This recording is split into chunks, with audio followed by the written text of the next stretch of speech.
Ladies and gentlemen, welcome on board. Welcome to another stream with Canada Airliner. This is our new stream today, episode 4 of our world tour. As you remember, yesterday we finished our day flight at Seoul International Airport. We are today flying from Seoul once again, where we're going to be continuing on our journey to China today. Going to be departing from Seoul Incheon in just a few minutes towards Beijing, where we're going to be visiting the international capital, a huge airport that they have, with hopefully some beautiful weather that we'll be expecting in Beijing. We'll be then continuing from Beijing down to central China, to the city of Chengdu. Chengdu is a city that is well known for its popularity, its variety of food, and all the interesting stuff they have to offer. And we'll be doing a layover in Chengdu, continuing down to Hong Kong, where we're going to be finishing our first stream today. Like I said yesterday, we're going to be doing a 6-hour stream. Today again is done for testing purposes, sorry. And I just want to make sure that the stream is all good, that everything is happening in a smooth way, that we don't have any trouble happening here. So yeah, we'll be doing another stream later on tonight, 7:30 p.m. Eastern Time, where we'll be departing out of Hong Kong International, the new airport, obviously, since we don't have the old airport on this new simulator. We'll be going to Taipei, and we'll be maybe giving the Japanese islands a very quick visit, Shimonosejima, or something like that. So without further ado, let's go to our cockpit. I have already enabled the VFR map, and I was able to start the batteries here, just so that we don't run into any mess. Let's go ahead here and turn our displays on. The flight plan is already loaded, guys, so no need to worry about that. Let's go here and align our adders. This is going to be taking us about 7 minutes to do. Let's go here and turn the smoke sign on. Or smoke sign, non-smoking sign. What am I saying? Alright, so we got our clearance already. Looks like. What is happening here? I believe my keyboard was changed. So I just want to make sure we could do this here. Yep, there you go. Alright, so let's go here and call our jetway. Not sure if it's going to be connecting to our plane, but let's give it a try. Could you please connect the jetway to the aircraft? I love the politeness. Could you please connect the jetway? That's amazing. Alright, so I believe this is going to be connected. Yeah. No reason not to connect. It is going to be connecting. Awesome. Perfect. Let's go ahead and call the baggage service and the carrying. Incheon ground, China Southern fast. 105. Could you please send the baggage? China Southern 105 baggage is on the way. Okay, and let's call our LLC Sky Incheon Chef. ground, China Southern Catering. 105. Could you please send the catering truck? China Southern 105, the catering truck is on the road. Perfect. So we got all of our ground services here enabled. We don't need any ground power since it's coming directly from the jetways. Alright. And in the meantime, we're going to be calculating the fuels here on our flight like today to Beijing. This is going to be taking about an hour and a half. Okay, so let's go ahead and take a look at what the flight plan is saying here. Okay, so block fuel 2910. So 2910. So a little bit less than what we have here. Maybe 45. We don't have 910, so yeah, logically we go 45%, so 2105. And for the maximum payload, we have 156, 155. So 156, 155 right here. 156, 155. Yep, let's go 71%. 72. Okay, that sounds about great here for us. Alright, let's take a look at our cockpit here. Make sure we enable all the lights here to have a bright and good flight. Today the weather is quite poor, quite very bad. So I'm gonna have to be careful on the way up. We've been cleared to 6,000 feet, so that's just going to be right below the clouds. I believe we have a ceiling of 7,000 feet today. So 7,000 feet we've been cleared, runway 33 left. So 33 left, let's go ahead here, make sure that we plug it in. Runway 33 left. And our departure is going to be no P1 Yankee. So let's go take a look at that. Obviously, it doesn't look like we have no P1 Yankee. Okay, no worries. No worries. The arrival we're expecting today is going to be runway 36 right into Beijing. 36 right here, and it's going to be a direct arrival, so no vias, straight in. Let's go to the first page here. Set up the flaps to flaps 1. Temperature right now, we don't have access to the temperature, but can probably take a look at the meters. The meters, or the meters, or whatever. Meters. Let's go RKSI. Meter.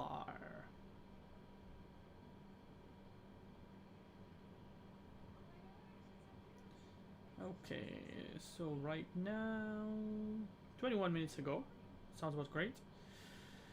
Okay, so we have scattered clouds at 3,000, overcast at 10,000. Okay, light rain. It's not raining yet. I believe it's going to be starting soon. This report was 21 minutes ago, so yeah, obviously, yeah, we have a proof here that the simulator is not giving us real-time weather right now. But still not a problem. So what is the temperature? Temperature is 19 Celsius. So if the temperature is 19 Celsius, I believe we can do a departure at 45. Let's try to mess around with the rotate speed. Let's try to go 146, yeah.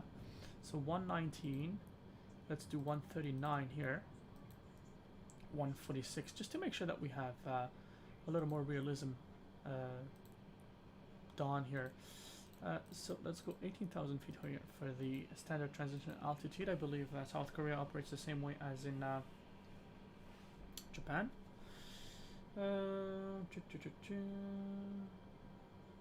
Korea transition altitude. Just doing some research with you guys. We're learning together. Never flown into Korea in the sim and even real life. So transition altitude looks like it's 14,000 feet in Korea. South Korea to be precise. So let's plug it in, 14,000 feet here. So above 14,000 feet we're just going to go standard altimeter. What else? Korea, QNH or altitude. Flight levels, the table below. Everything explained. Because altimeter settings, flight in North Korea system below. On. Let's take a look at that. Yeah, it looks like all the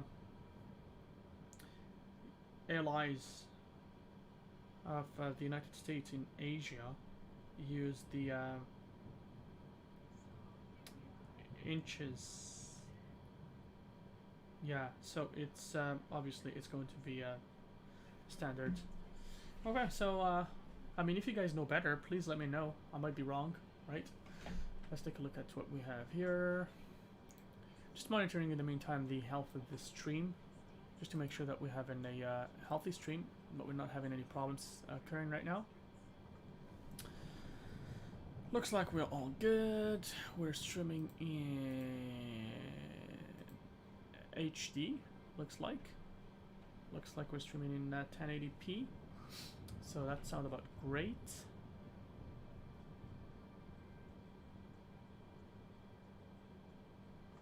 Okay.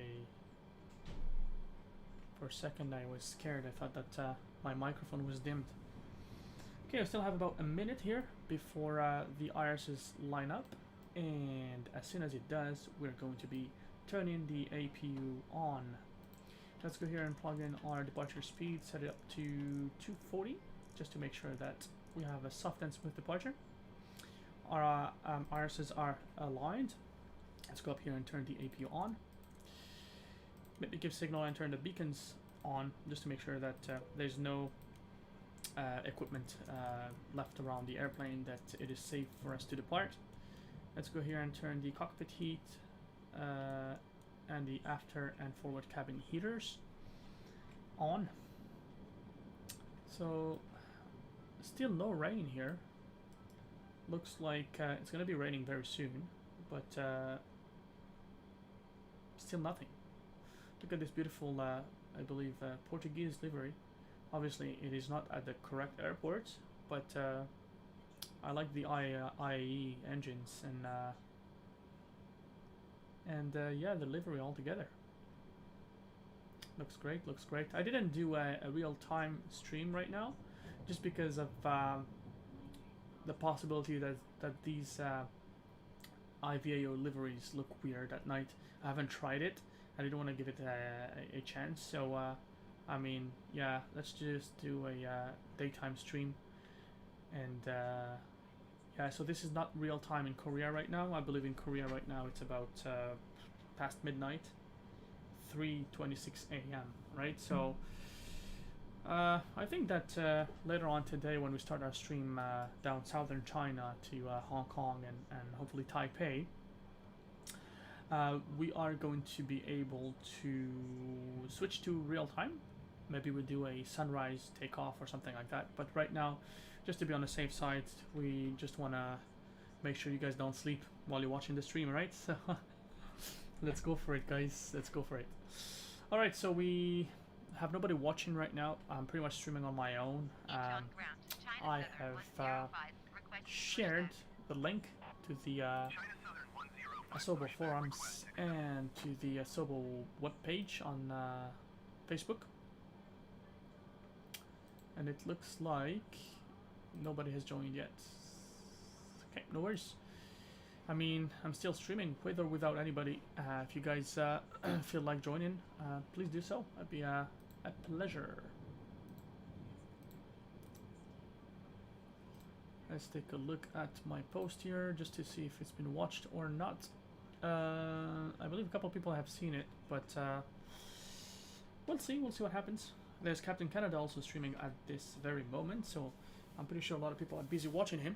I would have watched him if I didn't have this stream, but all good, all good.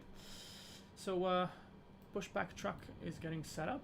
All right, let's release parking brakes. APU bleeds goes on, and let's turn the engine number 2 on, as well as the TCAS. And here's our pushback with a beautiful Swissport staff here. I like the way they're dressed now. Looks more professional.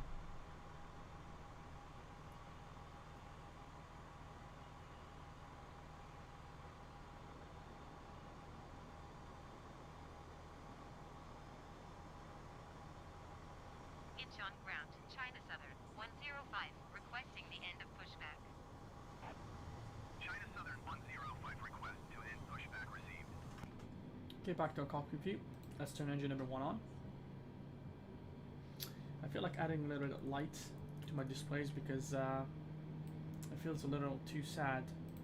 Let's go predictive wind shear on. Let's give some intake lights. Possibly even some flood lights here. It feels cozy when you add all these lights. China Southern 105 with Gulf ready to taxi IFR.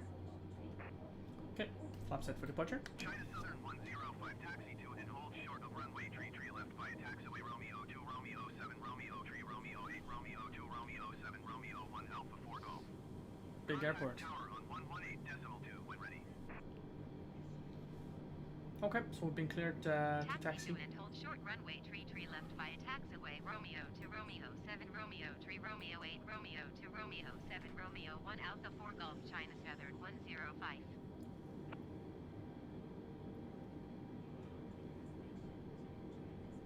Okay, so it looks like all the engines are properly started. Let's go and turn the bleeds off.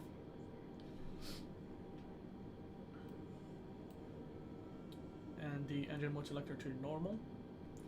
As you know the drill, we are going to make our way to the left here. We'll try not to kill the little dude here. And then we'll turn the taxi lights on. some of the people that have commented on the forum have mentioned that that there's an issue with the A320 where we need to add a lot of thrust to be able to taxi. That is absolutely right. I'm feeling it right now. So I believe, I guess I'm hoping fly-by-wire fixes this. I'm pretty sure it's a matter of settings. Probably the aircraft CFG that needs to be tweaked to make sure that the sensitivity of the throttle is increased. That's what I guess. Alright, on our way to China, guys. I have a couple of very nice liveries I'm looking at here. I think this is Etihad from the Middle East, which we're going to be visiting in a couple of days from now. I guess right now I'm on my own planning the whole trip, so the logic right now, trying to visit as much countries as possible, is to continue on our way down southern China, then go to Hong Kong, then Taipei, across the pond, then on our way down to the Philippines and Southeast Asia, probably Indonesia, then down to Australia, and then we do the roundabout in Australia, then back up to the other part of Indonesia with Malaysia, hopefully Laos, Cambodia, and Vietnam, and then we'll be set on our way through Kazakhstan and some parts of Russia. Maybe we'll try to fly over Iran, Iraq, and then we'll go from there. We'll try to find some ways to get into Dubai and all the big cities that surely have something to offer in this brand new simulator. But again, if you guys wish to interfere, if you want to do a change of plan and let me know where you want me to take you, I will be more than happy to do that. I've never seen anyone actually stream a world tour. It's quite interesting. Let's have a look at our baby here. Yeah, looks like when I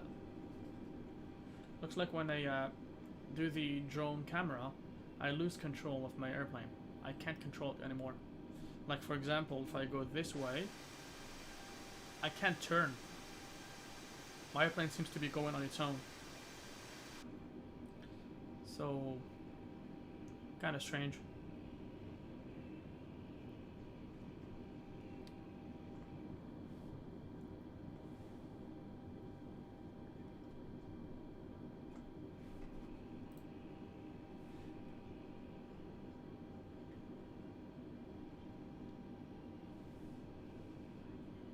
Okay, okay.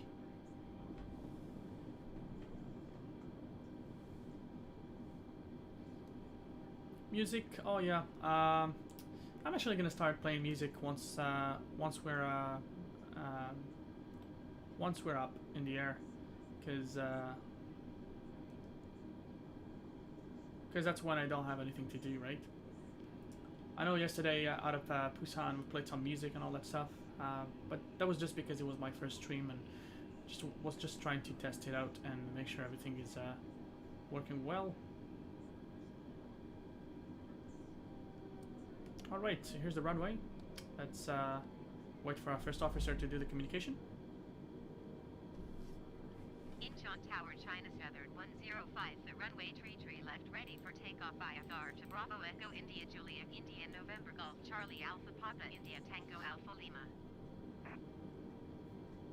China Southern 105, cleared for takeoff, runway tree left. Okay, so looks like we're clear for takeoff. Let's cleared for takeoff, runway tree left, China Southern. Inform our cabin crew. We're going to max auto brake. Let's go and arm the spoilers, and we can confirm that we're ready for takeoff. Flight deck is on. We're going to engage manage mode. Doesn't look like it's responding, but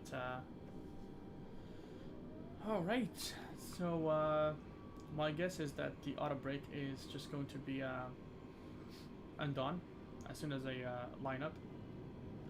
Feels like as soon as I hit the brakes, yeah, when I hit the brakes, it gets undone. So no big deal.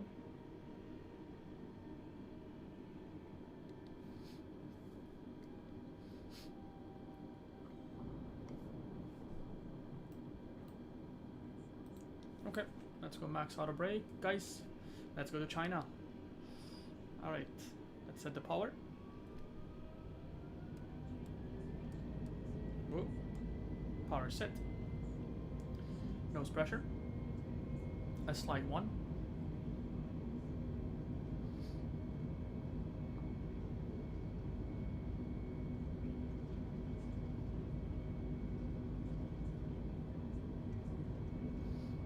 Alright, coming up to V1. And rotate.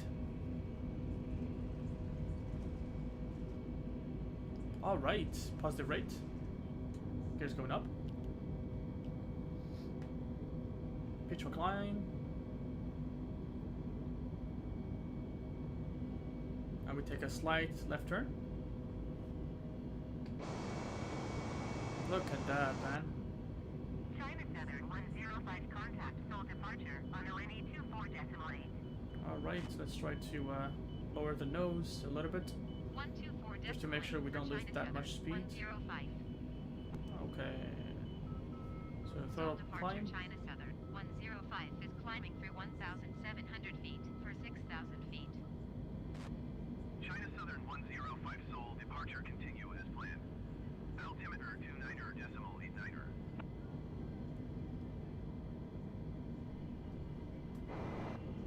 Alright, try to have some views of our departure.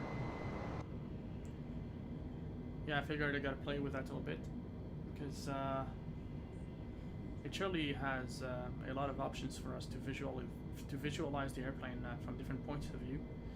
Okay, let's go flaps up.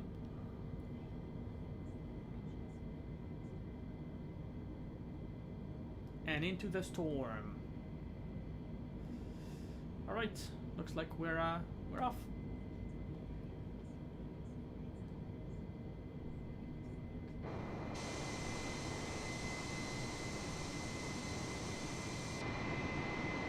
I love this view. Look at the islands. Woof. That's hot. I love the islands and the view and just everything. Actually, everything. Alright, looks like we can lower the nose here just before we get cleared for higher altitudes.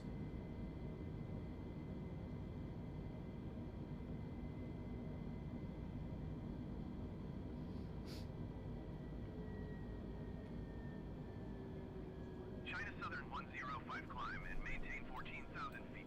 14,000 feet, we're going.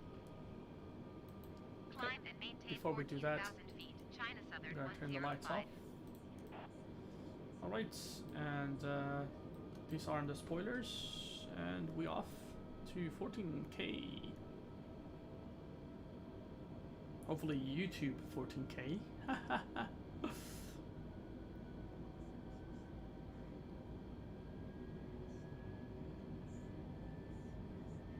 I mean, look, I'm having fun doing this stream and all the streams that I do, so I'm just hoping to share all that with some of the members of the community, because I do enjoy myself when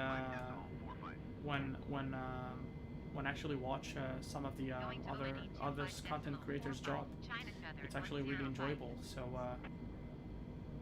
you know, just wanted to contribute a bit more. So if you guys like what I do, please subscribe and you know, please come in big numbers to watch my streams. China Southern 105 inbound center. Continue to Sonia as planned.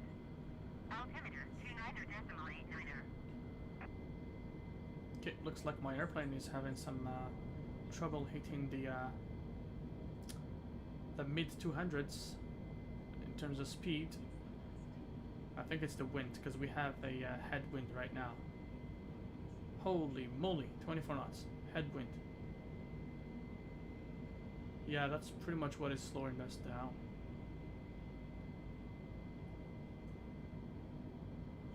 Okay, so it looks like our ceiling was about 10,000 feet, just like the METAR said. Alright, let's go and engage autopilot. Autopilot is on, and we go manage speed mode, where we go and turn the landing lights off. Alright, folks. Here we go, to China.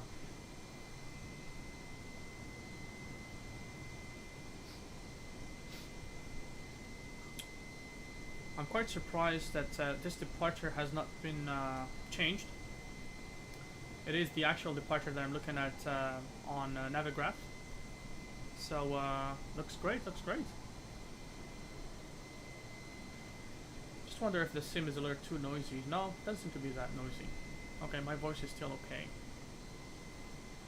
Alright, let's see. Okay, looks like the airplane has picked up its climb speed. Climb out speed. I guess it's 320 knots. Yeah, that's about where we are right now. And we continue on.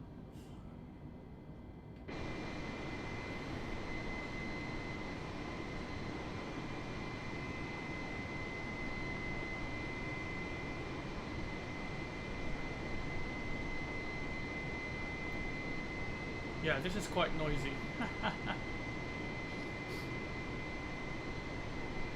Look at the bank to the right. Woo.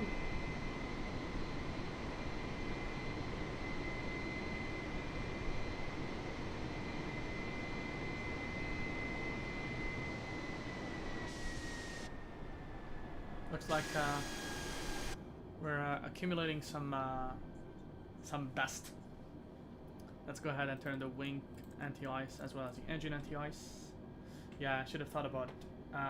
Yeah, South Korea is, I mean, Seoul is quite cold in South Korea. They do have some very negative temperatures similar to what we get in Canada. Okay, let's go up to 240. Climb and maintain flight level 240 China Southern 105.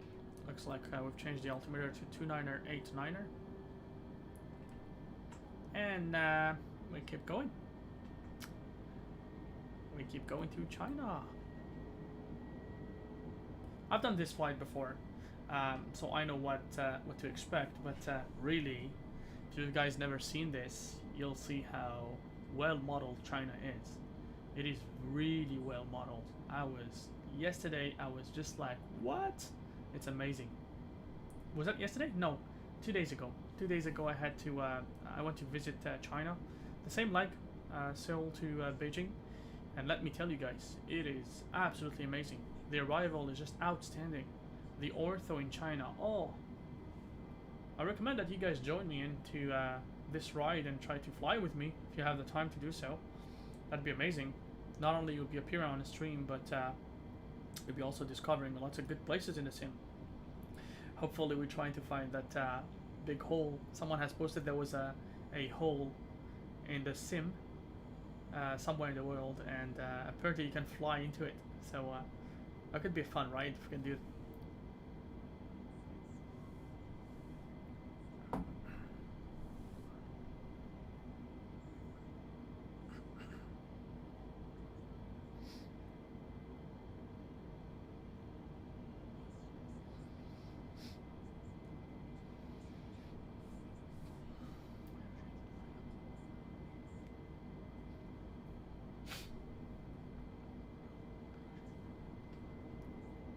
Oof. That's beautiful. I mean, this simulator is so promising. What Asobo needs is a little bit more experience with the whole airplane simulation, because it seems that they I mean, I don't want to throw in some bad words at them or not. I mean, I do respect what they do a lot. Like, they have created the best simulator ever, right?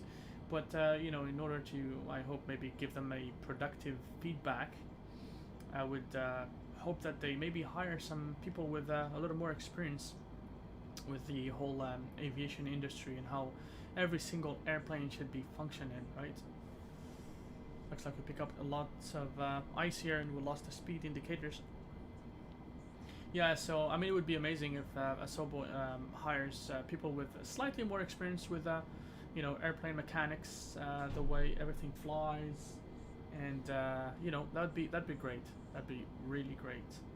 At least, I mean, really, to be honest with you, they could have developed the whole airplane, the whole Airbus, without the need of any third-party developer, if they wanted to. I mean, if they, because they have the resources. Look at the graphics, look at the modeling, like everything is pretty much ready out of the box, right? All the switches are movable, everything is pretty much enabled. Look at this here. It says, where is it? Inop, you see inoperative? I mean, it says inoperative, but this is just a code. You can just enable this switch and you know, you can use it. You can really use it, right? So yeah, all these switches here, I guess that's what fly-by-wire is doing right now. So really, it's great. It's great. Let's go probe heat on, because I think our passengers will start freezing here. Okay, we haven't picked up a lot of ice.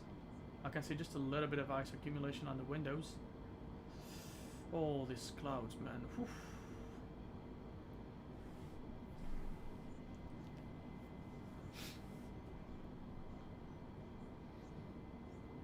I hope throughout this world tour journey we'll be able to pick up some snow on the roads.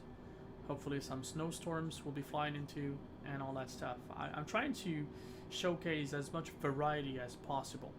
China Right. Southern 105 climb and maintain flight level 300. Flight level 300. Okay. Climb and maintain flight level 300 China Southern 105. Okay. Let's brighten this display a little bit.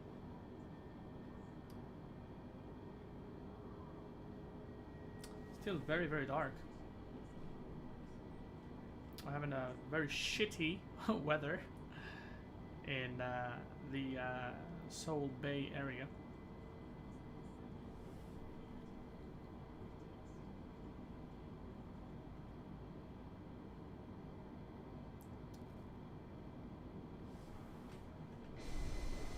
Oh my god, look at this, full of ice.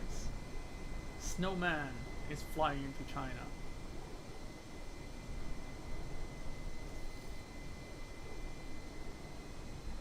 Something interesting, guys, maybe we can show you, is see the small islands right there?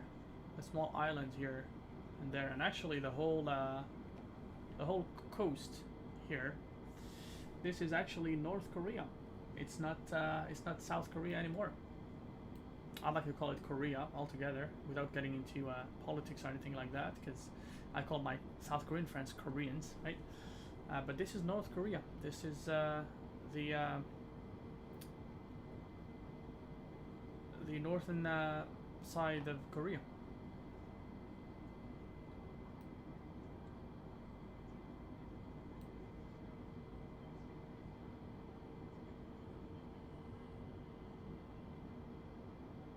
I wonder if it's detailed or not. I mean, I chose not to fly into North Korea out of respect.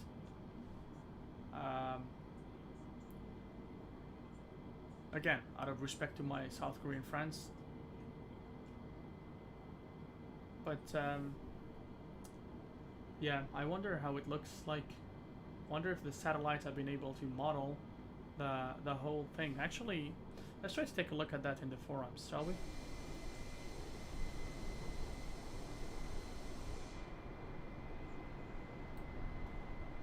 My FPS is suffering right now, just right here.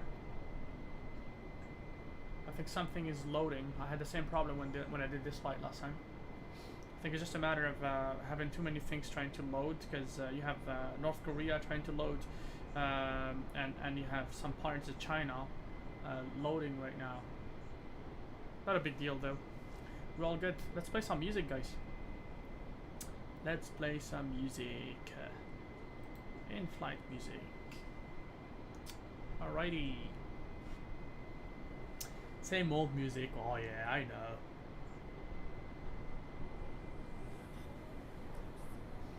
I wish I was able to actually listen to the music while I'm streaming, but I don't know if it's possible to do that. I actually wonder if I can do that.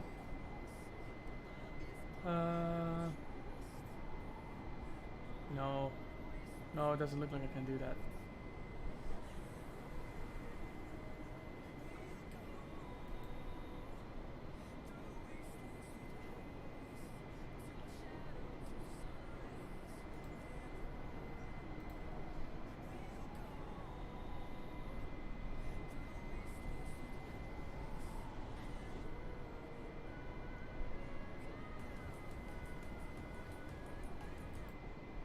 Nah, can be a loop.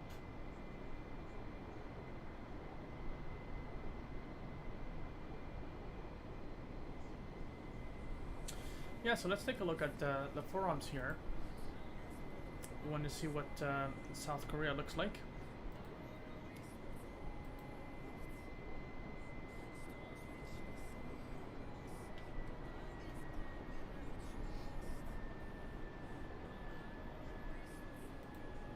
China Southern 105 climb and maintain flight level 340.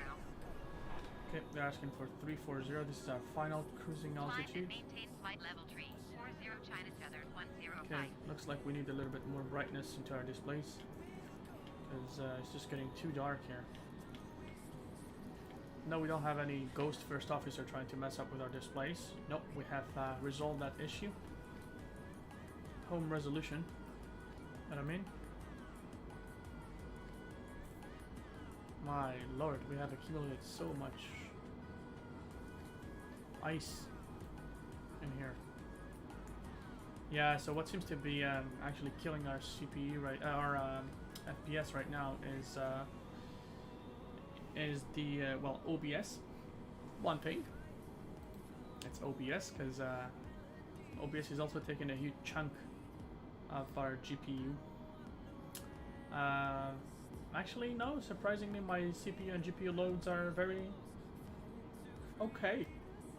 I'm sitting at 37% CPU load, 31% GPU load, fairly okay. Sometimes there are some moments in which the GPU goes up to 100, just because of the whole scenery loading and all that stuff.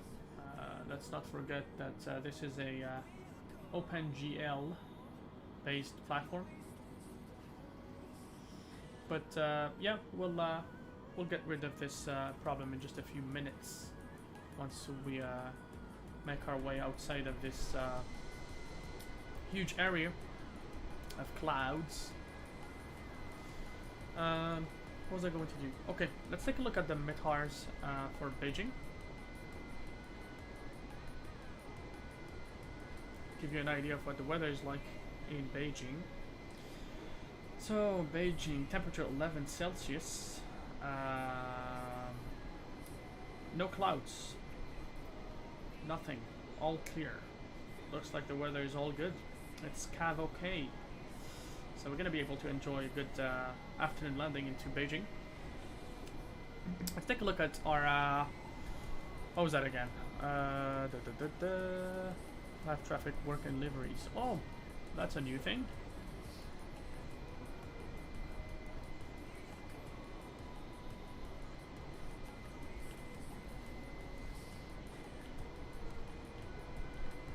Okay, they're still working on the live traffic liveries.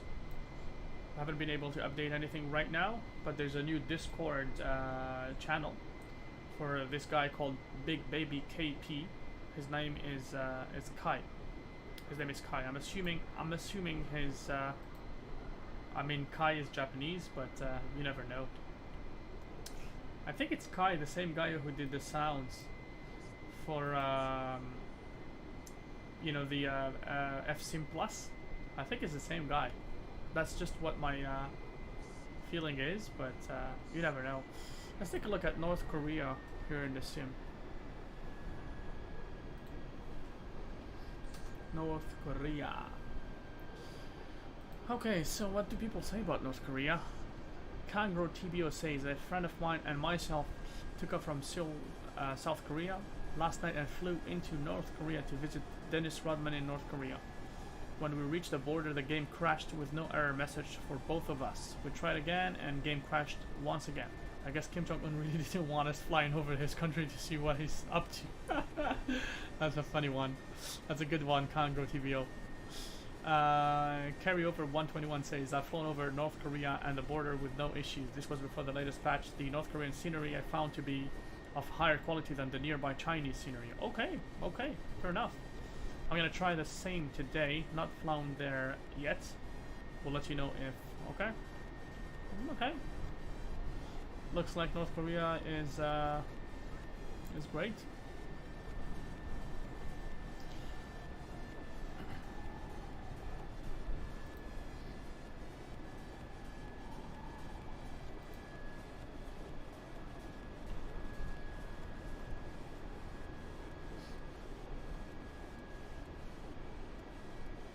Okay, there's a dude here called Bieldimpala 169680.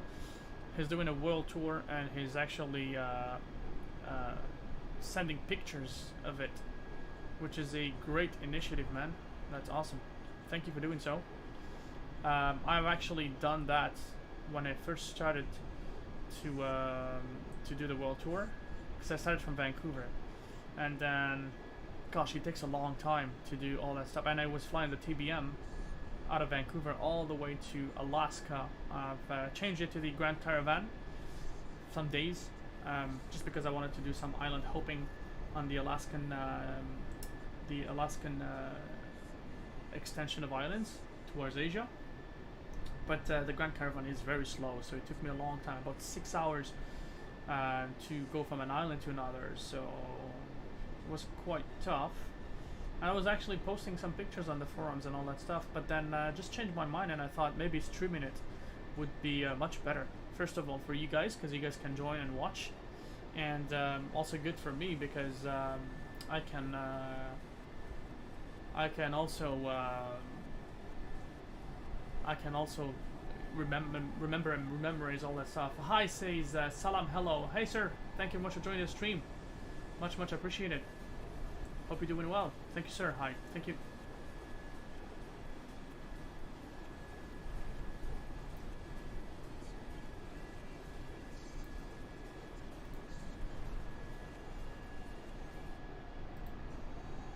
China Southern 105 contact Nong Center on ONE 20.5.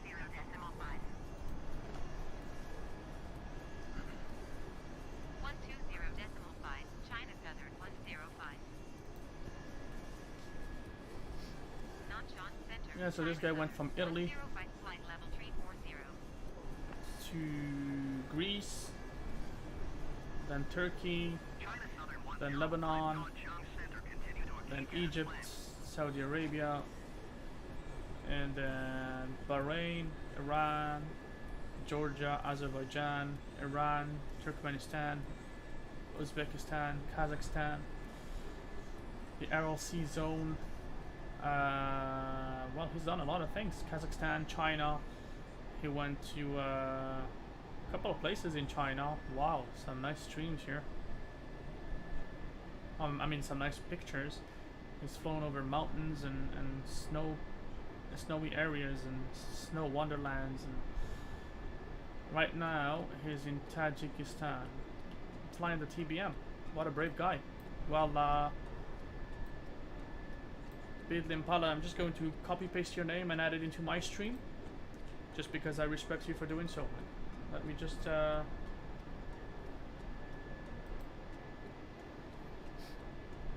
let's just do that here.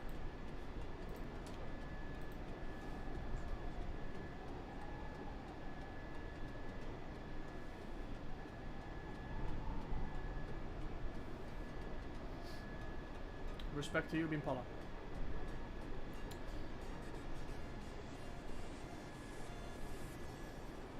Alright, so let's take a look at some of the questions we have here on the latest news at the forum. Okay, first one here. We got someone saying, okay, Max Speedbird 1. He says autopilot not working on the 747. I haven't tried it since the new patch, so can't say really.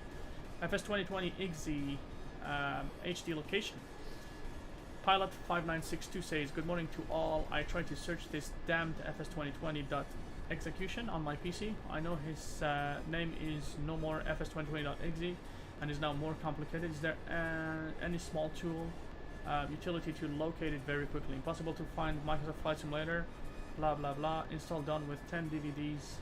I mean, look man, it's Fabrice. His name is Fabrice. Well, look Fabrice, if you watch this stream, look man, DVD is not the best way of getting the simulator to function. This means that the whole content of your simulator has been divided into many DVDs, right? So I would say try to take a look at the user manual if you have any. Take a look at that. If not, try to YouTube it. Take a look at YouTube and see if any people have gone through the same situation. Anyone, right? So yeah, so that's pretty much it.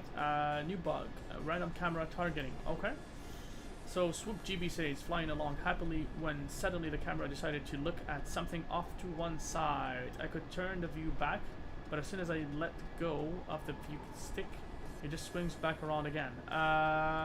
This has happened to me before. I think it's the how do we call it?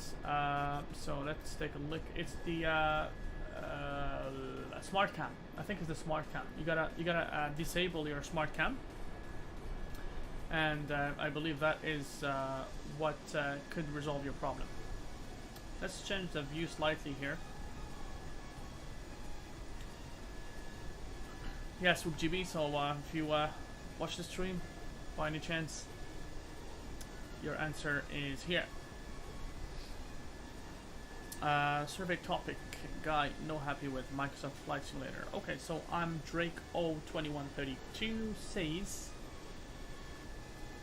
for the happy like on this post, hi guys, I'm doing this post just out of curiosity. I invite all users to participate. The purpose of this post is to know, are you happy with Microsoft Flight Simulator today? I don't want any comments from happy or unhappy people. The no happy answer will be determined by a like. The count will be done by subtracting the number of views of this item and the number of likes. Thank you for not commenting this post. Okay, I mean, I like it. I'm going to like it, man, because I'm still giving Asobo the benefit of the doubt. We are what, a month and a half into the release. I mean, still, the product is really not mature yet, not enough to be able to give it a full judgment. So let's wait to see what they've offered us, and we go from there. So far, they have released the Japan update, which seems to be a great addition to the already very convincing scenery that they have on the simulator. Of course, they need to do some minor, at times major, readjustments of the whole avionics and mechanics and the whole flight model of their airplanes. But look, man, let's be relaxed. Let's give them some time. I mean, Rome was not built in one day, so let's give it some time, right? So Dabal Terror is saying, did a flight from Princess Juliana International to Cancun and the logbook did not reflect.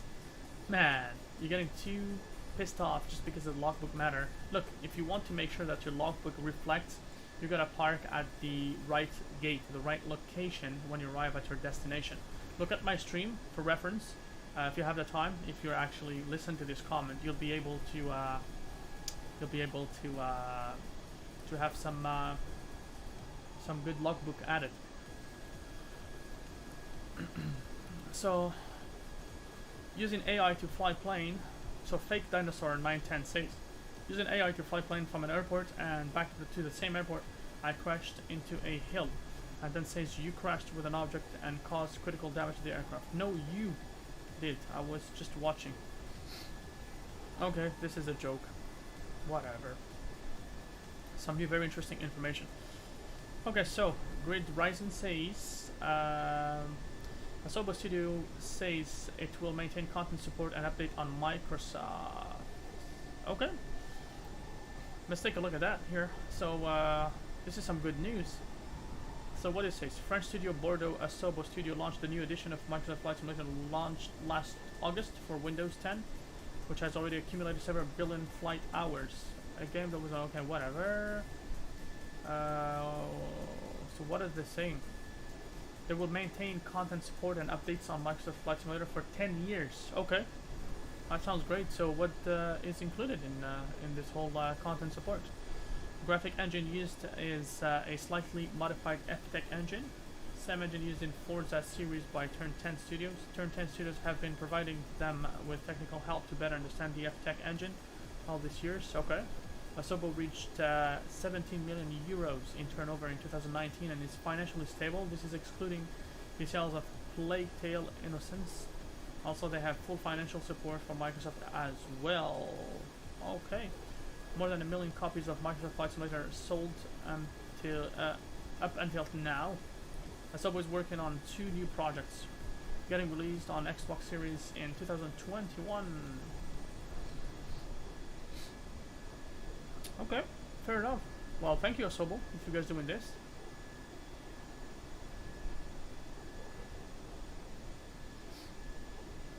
So, the Bald Terror, anyone else having issues loading into their plane at Cancun International? No matter what I do, the game glitches out and won't load to the cockpit.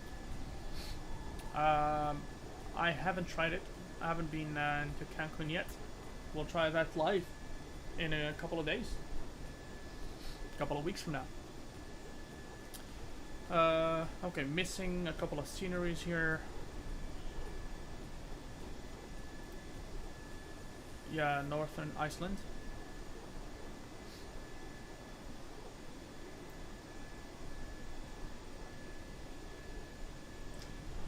So Kashaber says, if I was Airbus or Boeing, the first thing I would do is make a long call to Microsoft Flight Simulator and Asobo to get this thing fixed. I would be ashamed that they let this go on so long to make them either fix this and now remove the planes from the game. I know, I love to fly the big jets, but at this rate they're all broken. Okay, this also makes Airbus and Boeing look bad. I remember when FSX came out, sure it had some problems, but it wasn't as bad as 2020. FSX, you could at least fly the planes, and if something was buggy, most of the time there was some sort of workaround. The guys in Japan also would be horrified that Microsoft Flight Simulator and Asobo are wanting to show this at the game show in Japan. Speaking from the Japanese culture point of view, of course. Yeah, that is true, man. That is true. This simulator is still broken. Beta phase. I mean, we're giving it some, some patience, but definitely not ready to go to the, to be exposed in Tokyo. That'll be a joke to Japanese people, yeah.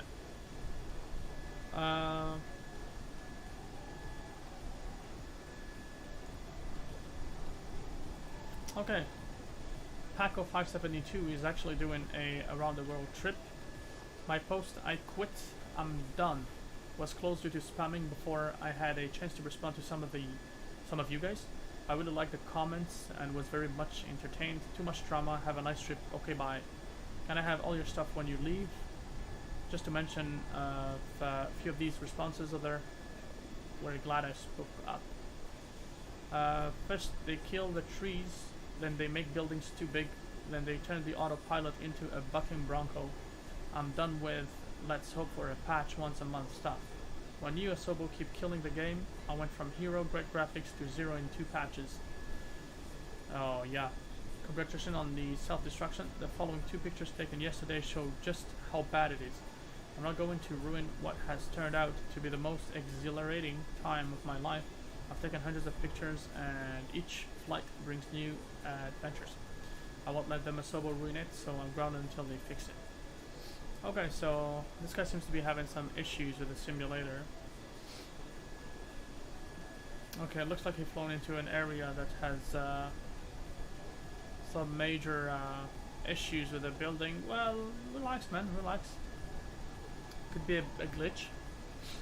You can definitely try to fly there again and see if it's fixed. I mean, a lot of people are very, very picky about the whole thing, right? This is a game that, or a simulator for some of us, that costs a lot of money. It actually did cost millions of dollars to whoever invested into this game. So would you think the company would invest money into you know, something that wouldn't work? I don't think so. From a, you know, business point of view and a marketing point of view, I don't think they're at profit right now anyways.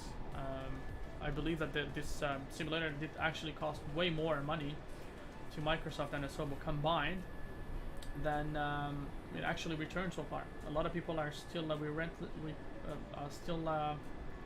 rentless and not 100% sure as to whether they should actually get the sim or not. I mean, some people are taking the $1 Game Pass subscription. Obviously it's for 3 months and then it increases, but still the company's not making much money, right? I believe Microsoft and Asobo is trying to earn some good customers over the long term.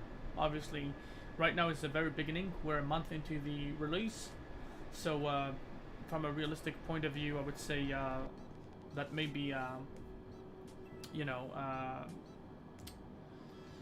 some people are going to come join the sim, then they'll leave, and then they'll be off the Microsoft Flight Simulator 2020 for a few months, and then there'll be a patch release or like a new update release along the road, and these same people are going to come back. Because at the end of the line, once you buy the simulator, you're in for the long haul, right? You could be grounded and you could just stop using it at all, but then at some point, if there's something that piques your curiosity and if you end up being interested, then you're definitely coming back, right? I mean, it happened to me like a couple of weeks ago. I was really upset when they did the first update, the 1.8.3, and so I left the simulator and I started flying X-Plane. To be honest with you, X-Plane is great. It's really good. I love X-Plane. I would fly X-Plane anytime because of all the realism and the real flight modeling and all that stuff. But the problem is that, you know, with X-Plane, Mr. Crips, hello sir. Hello sir, welcome to the stream. Thank you very much for joining the stream. Hope you have a great day today. We're flying into China today. We're going to Beijing International Capital Airport.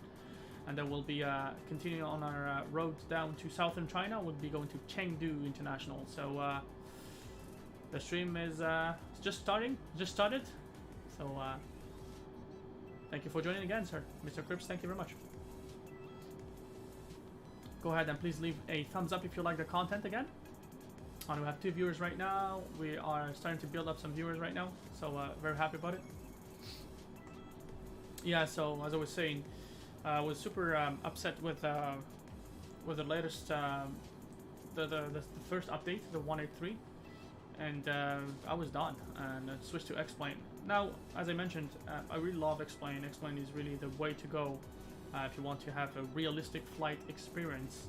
I'm not talking about visuals, but about the feel, right? If you have a, you know, all the gear to simulate your flying experience as much as possible, then, you know, X-Plane is, you know, home cockpit builders and all that stuff. X-Plane is the way to go, right? And, you know, people with you know, with the yokes and the rudders and the rudder pedals and all that stuff, this is the way to go, guys, right?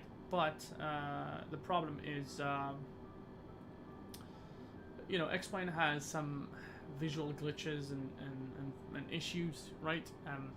It has jagged shadows, which seem to be still persisting right now. I mean, it's a big deal. It's a big problem. All the jagged shadows with X-Plane. I tried to fix it, and it killed like 10 or 20 FPS on my system. I'm actually right now talking to the support team of Laminar Research to try to find a workaround to that. It just doesn't make sense, right? Beta 10, I remember when they released Beta 10, they had a very crisp shadows and at the cost of no FPS loss at all. But unfortunately, right now they have done the full release of the game, and we're still having the same issues happen again, right? So that's quite brutal, like, honestly, right?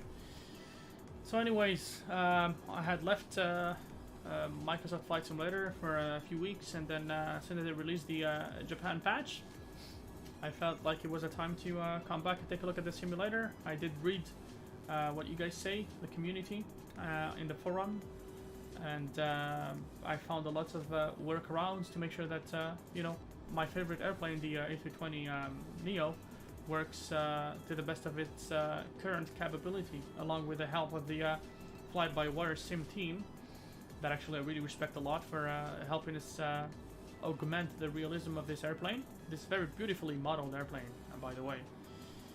I mean, that's where we're at right now. Now I realize that we need to give the simulator some patience, right? Because at the end of the line, that's the best thing we can do, right? You can't. I mean, human beings are behind this product, right? And they're trying their best, I'm pretty sure, to work on making it better. Right? See, we have jagged shadows here, but it is nothing compared to X-Plane. Really nothing compared. It does not bother me really. They appear to be jagged sometimes, but look at the cockpit here. They're not jagged. I mean, they are still jagged a little bit, and you see a little bit of movement here, but not a big deal. Really, I can take it anytime, no problems. Not a big deal, right? And this is not a matter of settings, because I tried to max out the shadow quality. Still the same thing. Still the same thing. Let's do some wing views here. Maybe this wing view is better.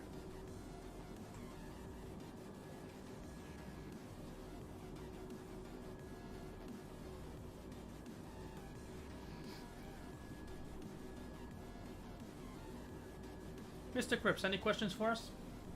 Go ahead, you can type it in French and then I'll answer you in English. If you have any question, go ahead, man.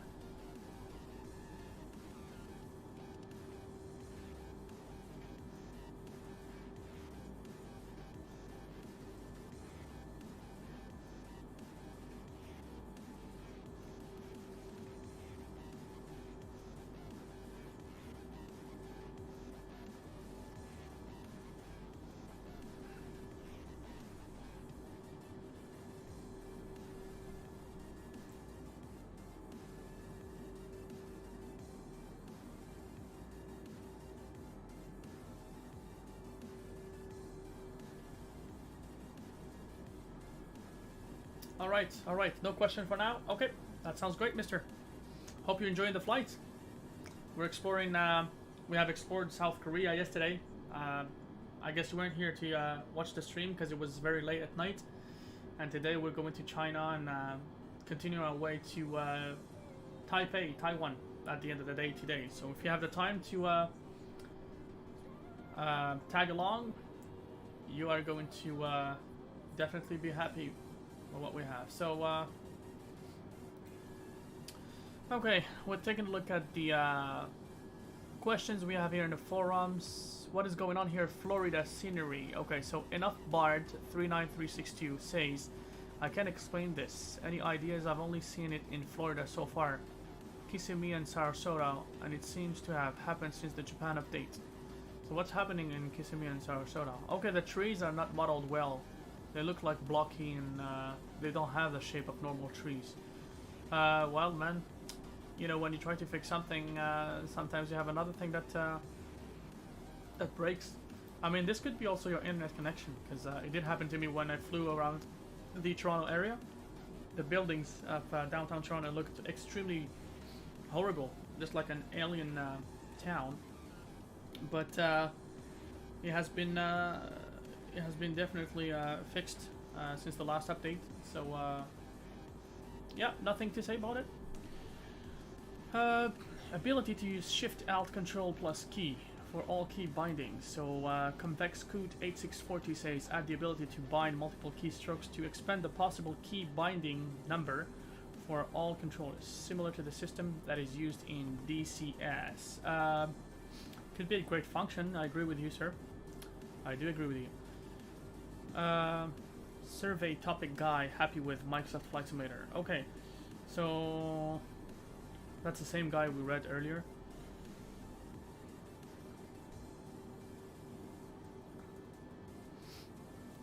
Okay, so Tati Galia says, so I have problems from time to time that A320neo speed on PFD drops below 040 and starts to pitch down. This problem is random. It does that after takeoff or when you start descending. Also, not to mention, it happens in clear sky when the plane doesn't even have ice on engines, wings. So if you try to pitch up, it does not work. Only way to recover is just use speed brakes and flaps, because it jumps from below 040 to overspeed. It does not recover by itself if you do nothing. Okay, I have had this glitch earlier today. Not sure if the watchers have witnessed it, but yeah, I did indeed experience that problem here earlier. It went down to 040 and then it went back up to normal speed, to the normal managed speed. I think maybe if you go managed speed, it's possibly the way to go. Possibly the way to go, my friend. So looks like we are leaving the cloudy area to this beautiful close to Cabo K zone. Yeah, it looks great. I love the way it looks.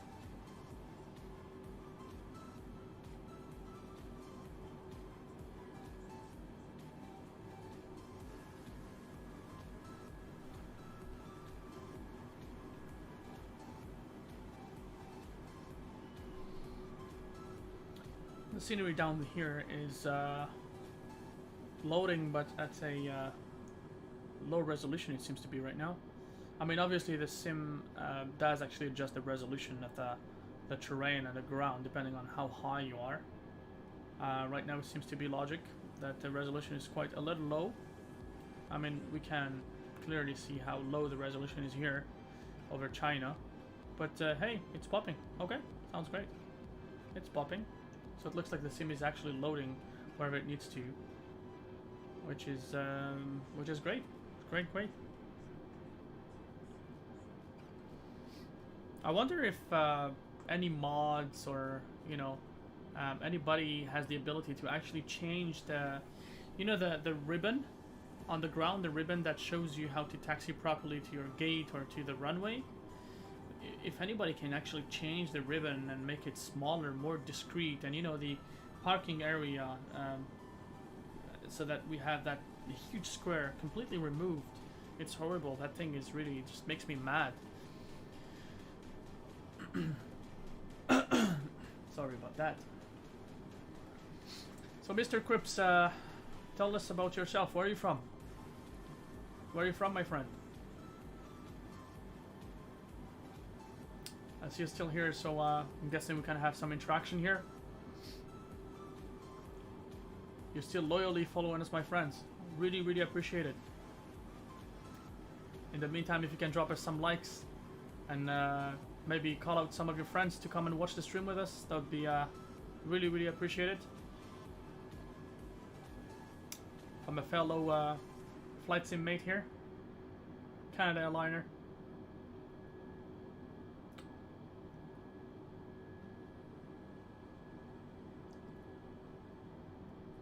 Okay, the airplane is shaking a little bit.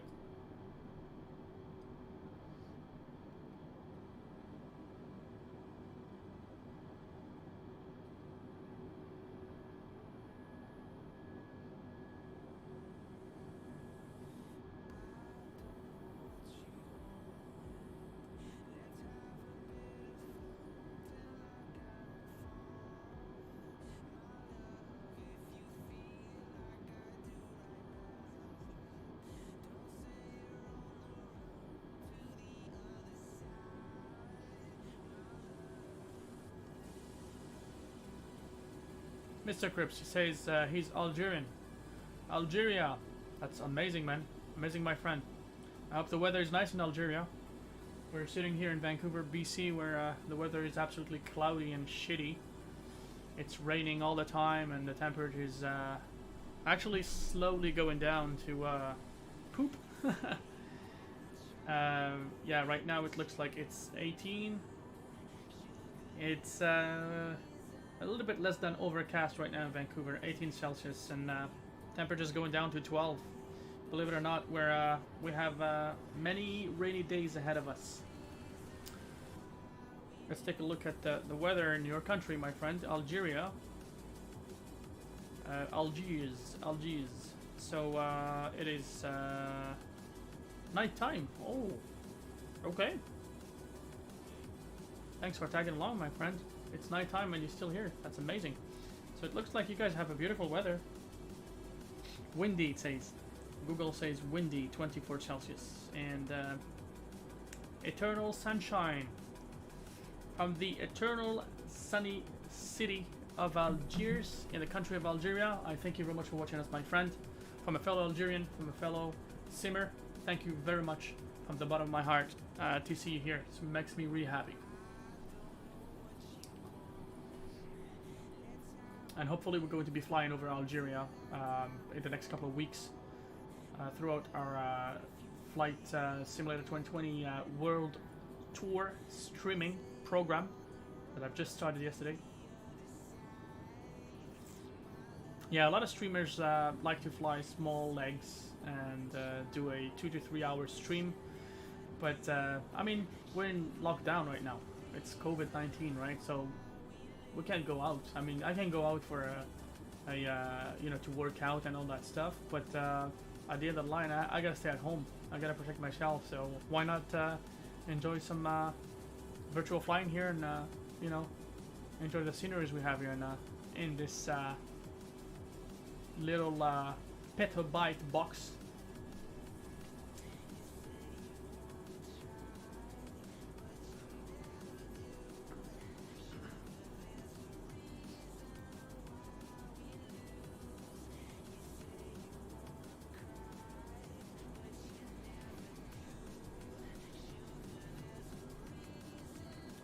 So CPU or GPU upgrade. FL Jock on the forum says, I read some articles regarding CPU and GPU with this simulator. It has been stated that is CPU bound. I'm running a 2080 Ti slight overclock and 9700K overclock to 5.2. When running the sim, my GPU is at 98% and CPU is at 50%. So if it was CPU dependent, would my GPU usage be way lower than 98% and CPU usage way higher? I was thinking of upgrading to a 10700K and next year go with a 3080 GPU, but if upgrading to a 10700 with hyper-threading won't benefit me compared to what I'm running now, then it would be a waste of money. I would just go with a 3080 and upgrade to a Reverb 2 next year. Any thoughts or ideas? I want to get the best performance I can.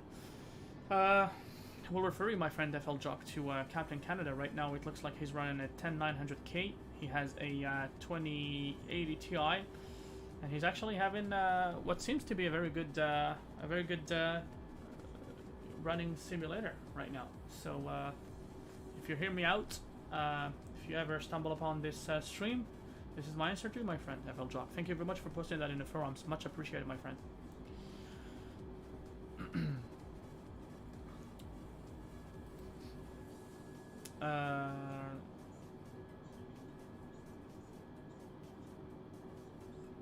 So Winterflake says, I just wanted to spread some positive vibes here and confirm that Flight Simulator 2020 can run quite well on modest specifications. So this applies to you, Mr. Quips, if you're still watching. This actually, this question probably applies to you. Not sure what your system specs are right now, but this guy here, Winterlake, is saying that he has a Windows 10 Pro 1909 update, newly installed, Flight Simulator 2020, from the Microsoft Simulator store, with the latest Japanese version. His CPU is an i5-3470 at 3.2 gigahertz. He has 8 gigs of RAM, 500 gigs SSD, and he is running the NVIDIA 1650 Super.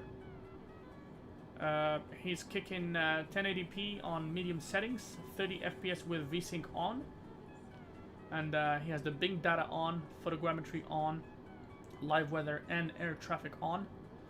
He's running on fiber internet 250, so 250 megabits per second upload to 2050, or 250, sorry. So he does fly some GAs, so general aviation airplanes, and he flies over different terrain areas. He has explored the world over vast landscapes, which he says, and over dense cities, and he has not experienced any issue so far. So I guess if you actually have the opportunity to try to get the simulator and try to run it on your system, I believe on one of my couple last streams you have mentioned that your CPU was a little lower, right? So I mean, if you go on medium settings, you could be able to run the simulator at full capability, and boy, it looks great even on medium settings. It looks really beautiful. Just to make sure here, we're gonna take a look at the fuel on board. Yeah, looks great. I've had an issue couple of days earlier, before the Japan update. I was flying and happily flying and all that stuff, and my fuel level went to 0, and basically my airplane turned off and sank into the I don't know what it's called. This is a Chinese bay. My airplane sank into the Chinese bay, and I was like, oh, man, seriously? Yeah, I was trying to do an emergency landing on a military air base when that happened, on the coast. And actually on Navigraph there is a couple of military bases that we can land on, but not on the sim. It hasn't been modeled, so to my despair I had to dive into the waters of the Chinese bay.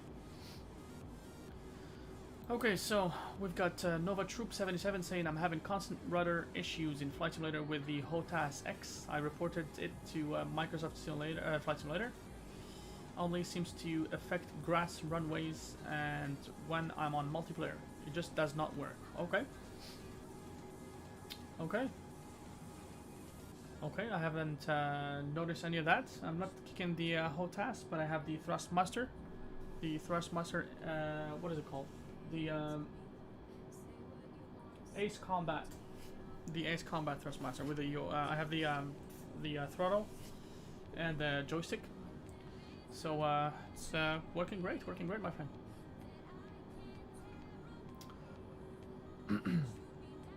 Someone says, now I'm mad. Tony Cowboys fan.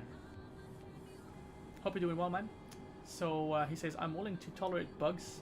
I'm even willing to tolerate playing an alpha version of this game, but I cannot tolerate a company that is unwilling to hotfix game-breaking bugs. The latest bug for me anyways is the cockpit camera. As others have reported, after flying for 10 or 15 minutes, the cockpit camera randomly locks onto another view, sometimes inside, sometimes outside the cockpit, and you cannot change it. It's happened to me 5 or 6 times, and now I've just given up. I've changed mice, I've checked my settings, everything is set to manual, and I've even unplugged my peripherals, and it won't stop happening still. I literally cannot play the game. I can't fly the airplane looking directly out the back window. Sorry, I'm not that good of a pilot. It's what I get buying the premium edition one day now. Okay, so he seems to be mad. Yeah, I mean, I would be mad too if I had that issue. Fortunately, and knocking on wood, I'm not having this issue happen to me right now. So look, man, my friend, I'm going to leave you a comment here. Oh man, let's take a look at that.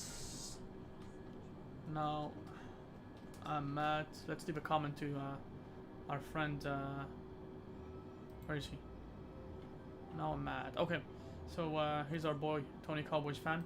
Let's give him a comment.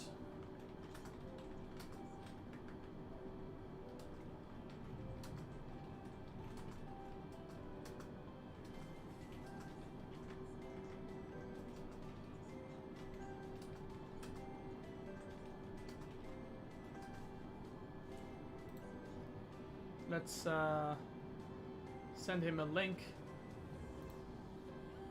of my stream here.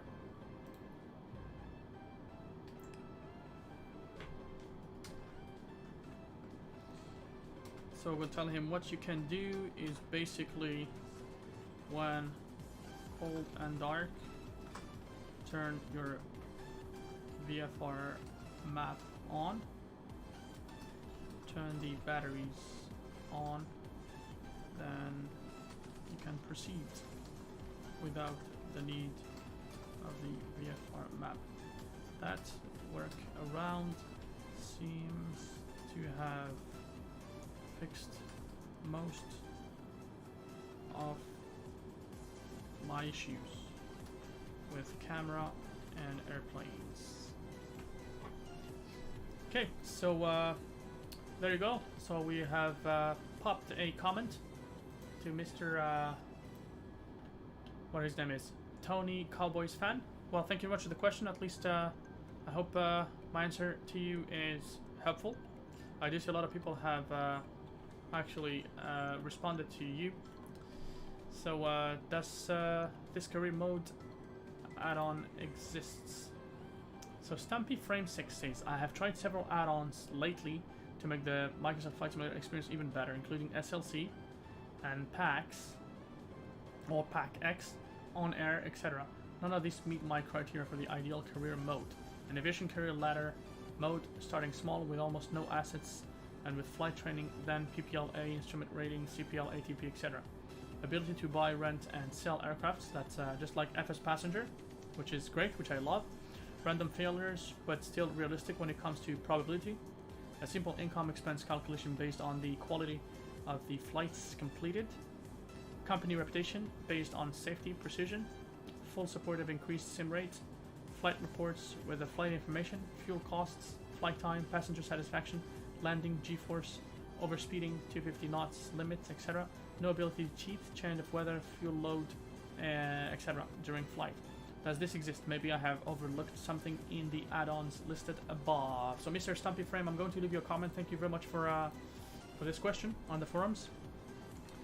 Maybe what you are looking for is FS Passenger. Why not ask them on their website directly? Yeah, so why not ask FS Passenger? I mean, if there's a petition, if there's a request, formal request to ask them to build that plugin compatibility for us, for the new sim here, that'd be amazing. What do we have here? Man, look at the reflection. Mr. Cripps, look at the reflection of the water here. The sun, sorry, the reflection of the sun on the water. It looks absolutely outstanding.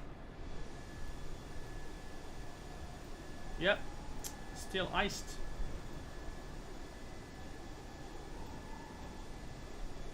I like what I see.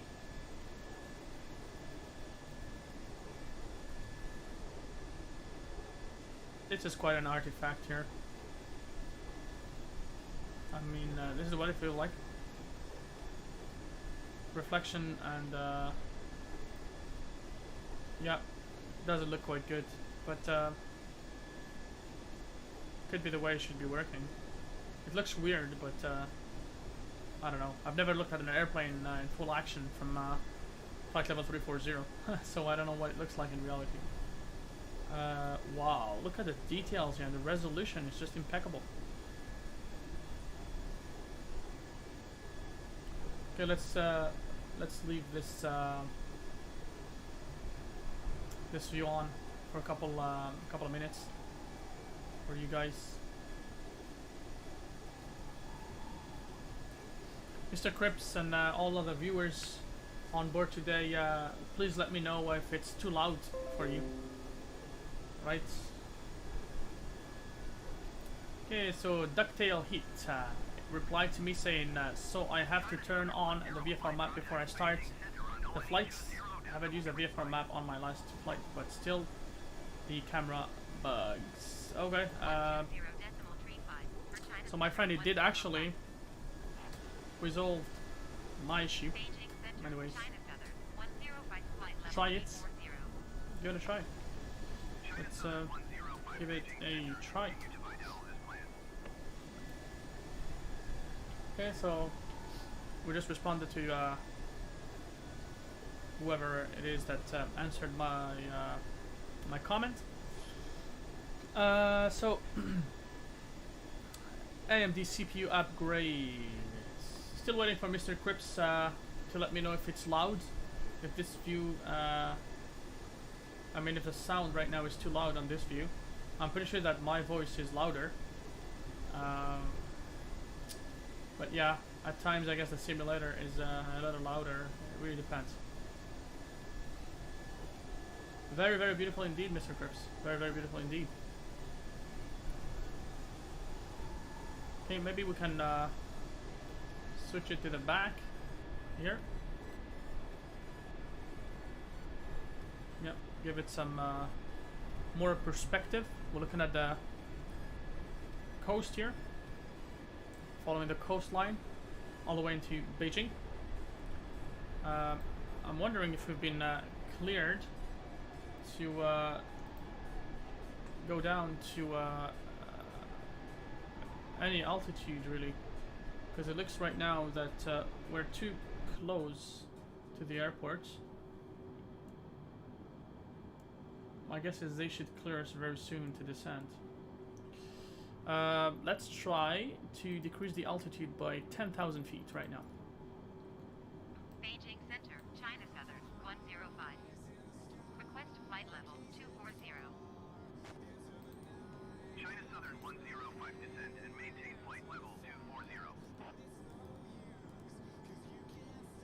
Descend and maintain flight level 240 China Southern, 105. Yep, looks like my knob here is broken. Yeah, this is a known bug, known glitch. Sometimes the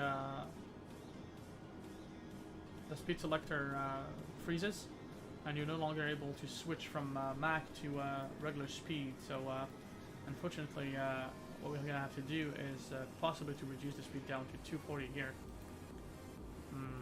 Doesn't look like it's working, eh?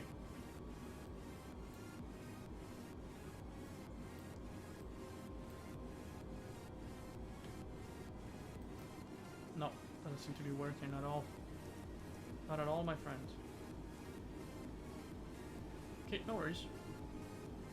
No big deal. I think that, yeah, no, it's not showing anything. Still not showing anything. Okay, whatever. Yeah, it looks like our top of descent is right here. So,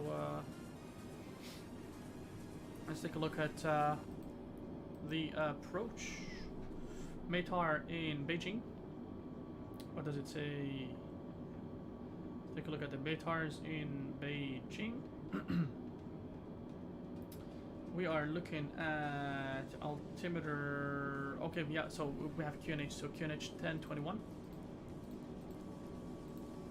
Temperature is 11. Wind is coming from where is it? Where is it?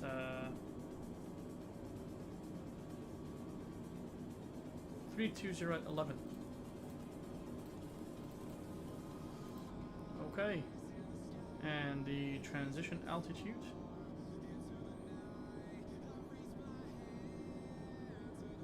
Let's learn about this.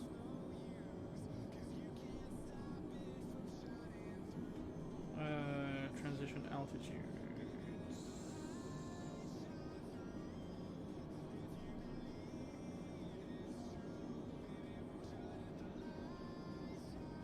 Okay, let's take a look at China. Transition altitude.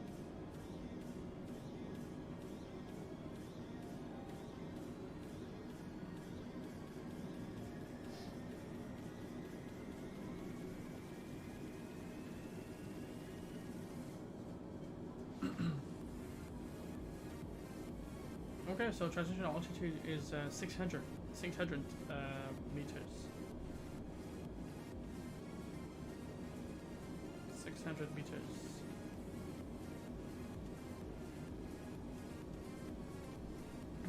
Just to be safe, we follow the standard one, 18,000 feet.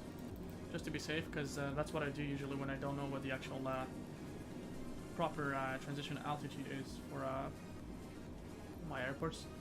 Let's try to decrease the altitude again by 10,000 feet, so we can plan it ahead of time. China Southern, 105. Request 14,000 feet. China Southern 105 descend and maintain flight level 240. Expect 14,000 feet. We have one more person joined the stream. Thank you very much for joining us on the stream. Thank you very much. Much appreciated. If you like the content, please leave us a thumbs up. And if you have a chance, please subscribe to be kept up to date with all the content that I tend to upload every week. Once again, we're doing a world tour on the simulator. This is my world tour. I am trying to get you guys assistance to let me know where do you want me to fly next, based on the fact we're going to end our stream today at Taipei in China, in Taiwan. Sorry for Taiwanese people, that was just a mistake. Yeah, so we're going to end our stream at Taipei tonight, Taipei in Taiwan, and you guys, you know, are more than welcome to enter where do you want me to go next after Taiwan for the next stream. Hopefully we'll be doing another stream tomorrow. It's going to be late evening, around 9-10 p.m. Eastern time, and we'll try to do a 4 legs, 4 small legs, 4 legs stream. So I'm being bothered here by. Maintain 16,000 feet. China Southern 105.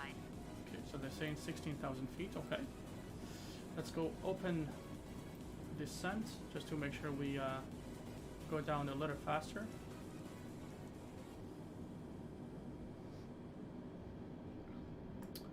We are having another person join the stream. Thank you very much for joining, sir. I have not received any message from you so far. If you have any question for me, please feel free to do so.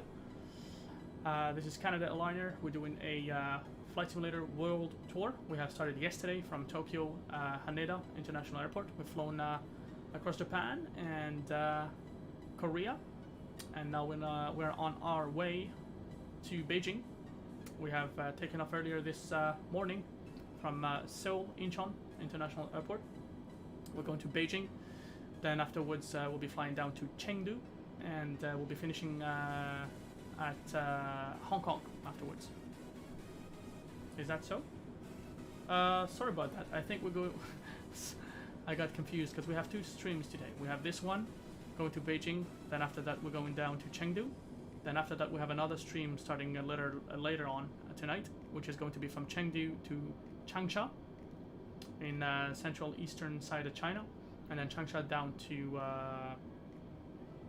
to Hong Kong, then finishing at Taipei International. That's pretty much so basically this stream is going to end at Changsha.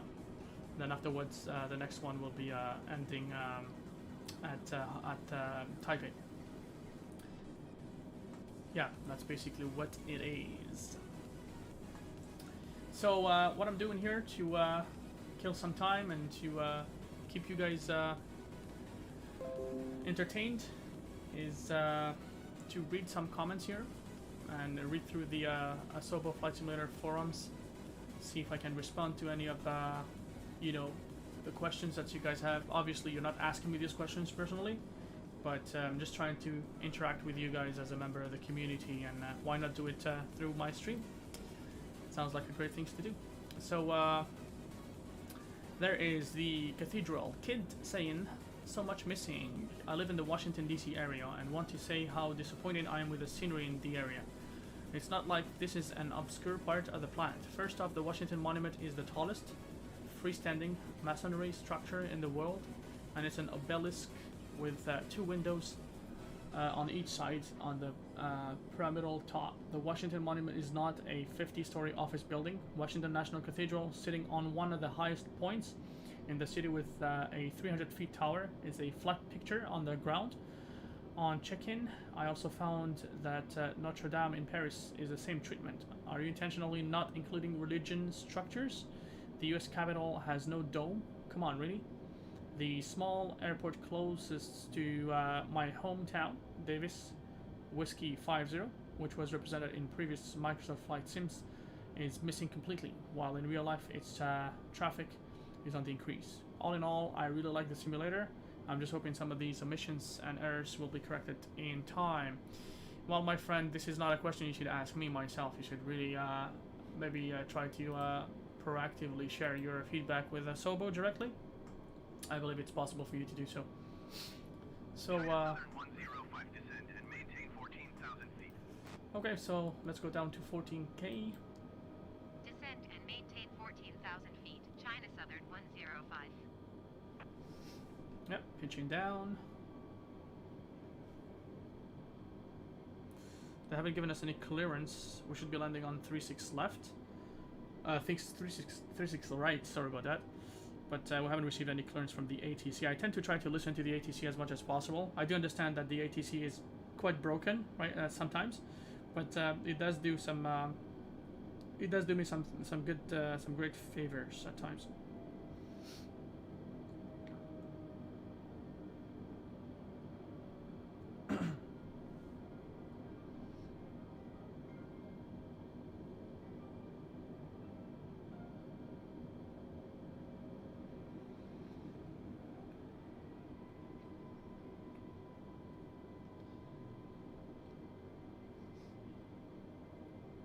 So this is the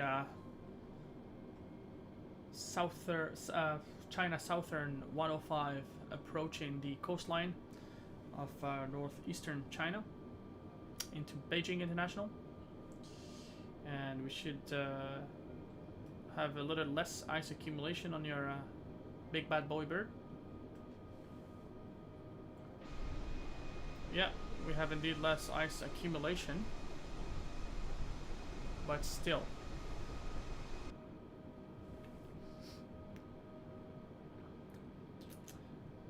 Okay, 14,000 feet. Let's go ahead and set the barometer pressure to what it should be. Altimeter 3008, and that should be QNH, not QFA.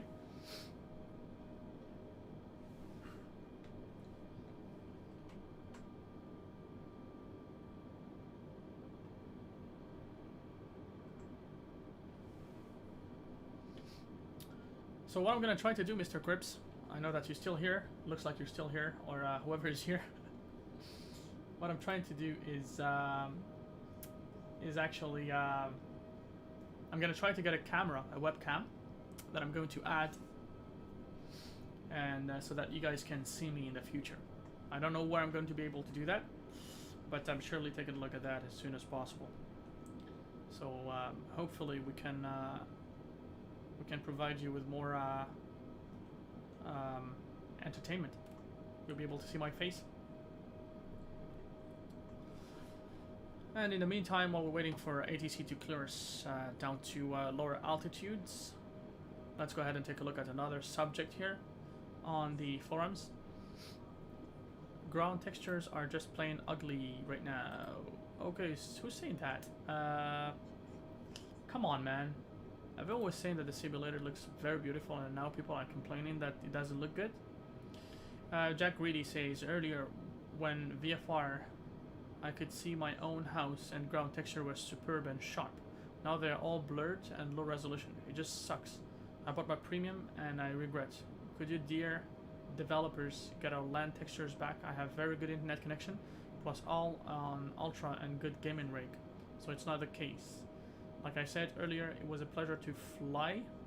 Right now it's pain to watch surroundings. Plus all buildings in bigger USA airport cities looking like boulder rocks or post-apocalypse ruins.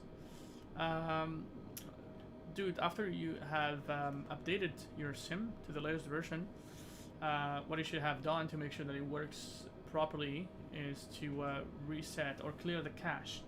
You should have a cache on a simulator, which leads you to the actual file or folder in which the cache is stored. You just have to clear that file completely and let the simulator reload the new photogrammetry data. That's the best way you can have the sharp textures you're looking for, because that's based on your internet connection, unfortunately. Unless you want to fly offline, in which case your simulator is just going to download the whole area in which you're flying. So that's my 10 cents to you, my friend. Anyone from Utah, United States? So Sniperman68 Salt Lake City says, it would be great to correspond with someone from Utah. I'm from St. George and currently living in Pleasant Grove. Okay, I'm not from Utah, unfortunately. I'm from Canada. Okay, developer interview DirectX 12 without impact on performance. Okay, so Eggplant Tag 396 says, I was surprised to hear in this week's developer interview that implemented DirectX 12 is seen by developers to have only little effect on performance. This surprises me because recently I have read a performance check with in contradiction concluded that performance limitations are not only because of current hardware but also because of programming details, and DirectX should improve performance a lot. See here in German. Okay, I don't know, man. Let's see what the developers have to say about that next. Another bug about the camera. A320 approach dense. Magnetic cap 7163 says, so yeah, when I'm in ILS approach, the plane goes straight, but with the body crossed, then it starts to turn left and leave the path a mile away from airport. So I always have to switch to manual and fix it and land manually. A disaster. Every patch is getting worse. Okay, I mean, it sounds like a bit more frustration than expected. But hey, this is what it is, man. You can try to, at least for now, take over manually. And if it doesn't work for you, then you can do something else.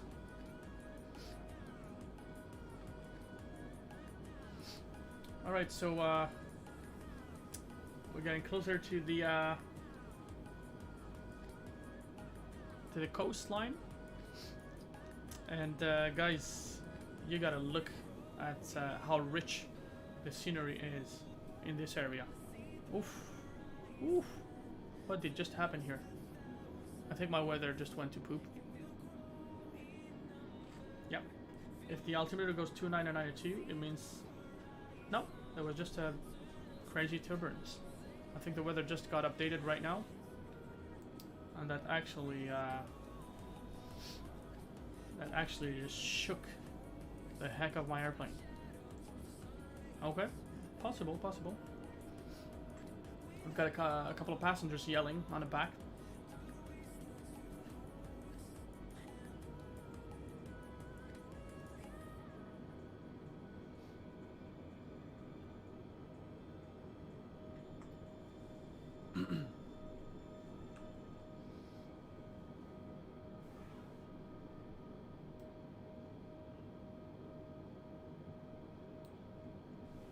Okay, so we're doing this slow approach, and the next city we should be flying over is Daegu. Daegu is the next coastal city that we should be flying into.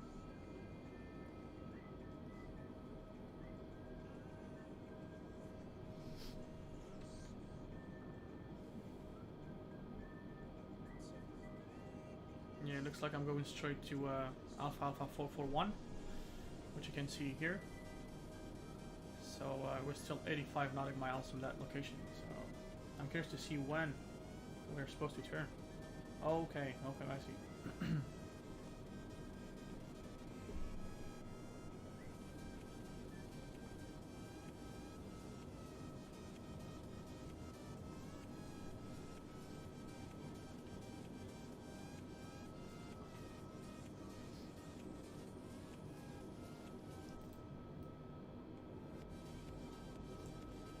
Got the farms there.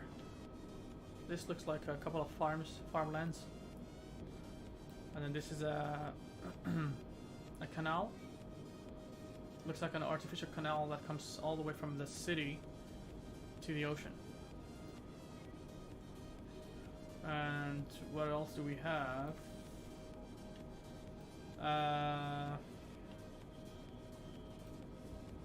This looks like the coastline. Possibly some rice fields. Because yes, indeed, rice fields actually have water in them. Because rice grows in the water. Possibly. I see some waves here and there. Doesn't really make much sense to me, but the scenery is loading. We're zooming, and it's not supposed to be looking good even when you zoom, right? So this way is the way it should look the best, with regular zoom level.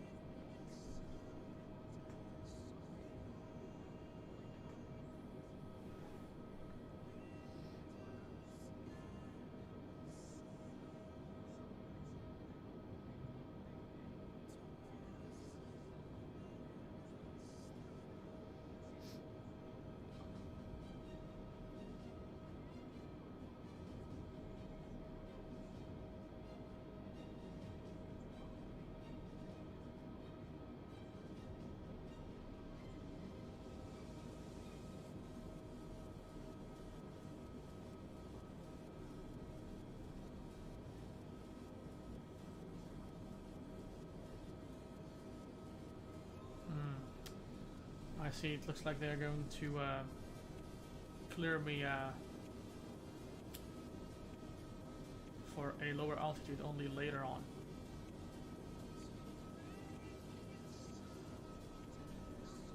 Well, since we're flying over China, I might as well just request to go down to maybe 8,000 feet. So that way, we are going to be able to view the city a bit more. Beijing Center, China Southern, 105. Request 8,000 feet. China Southern 105, descend and maintain 8,000 feet. Okay, 8,000 feet. Descend and maintain 8,000 feet. China Let's go Southern, open descent. 105.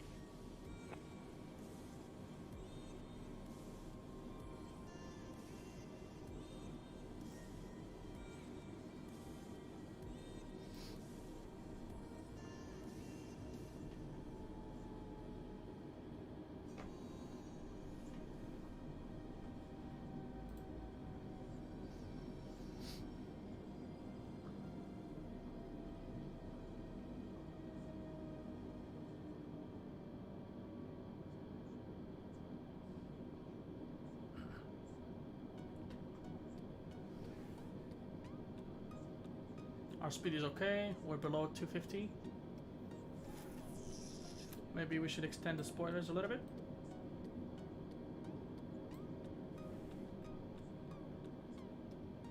Just to make sure we get as close as possible to the 240 knots. Wow, we still managed to pick up some ice, even at this altitude. That's quite crazy. I mean, this is a bug though, right? So let's not pay too much attention on that. So yeah,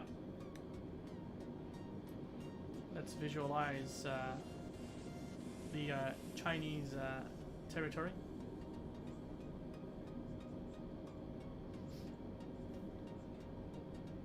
I've actually watched a YouTube video of an arrival made at Beijing, and it actually looks just like this. It just looks like this, exactly similar. So I'm quite glad to be able to see this much details. Look, even the buildings are actually colored. You can see the colors, and that looks like, you know, communist China, right? Lots of colors into their buildings, lots of different colors. Blue goes for guys and pink goes for girls, that kind of thing, right?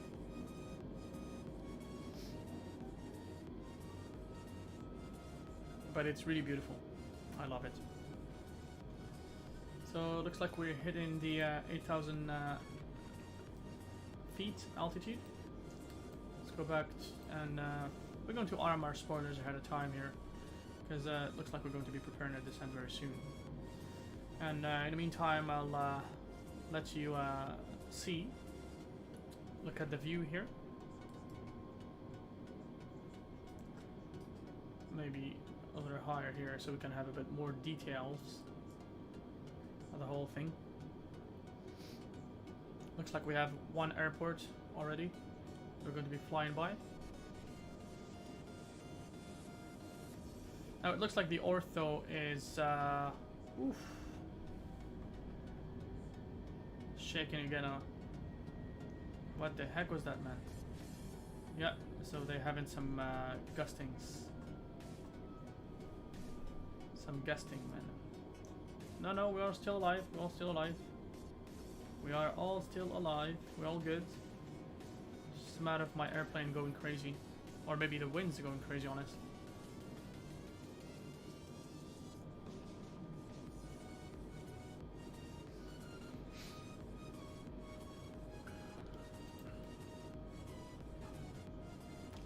Okay, so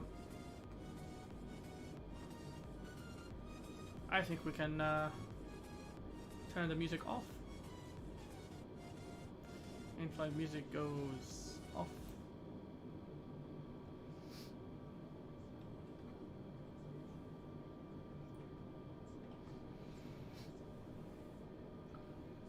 And we're rocking 46 FPS. High-end settings. Pretty good. Look at these buildings down there. Super amazing, super beautiful.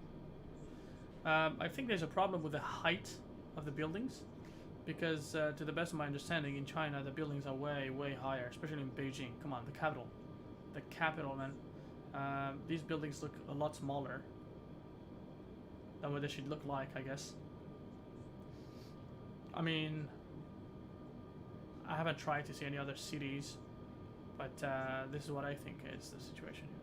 So, what do we have here? Tianjin Airport. So we're looking at Tianjin Airport. Right there, the two runways you've seen. That's Tianjin Airport.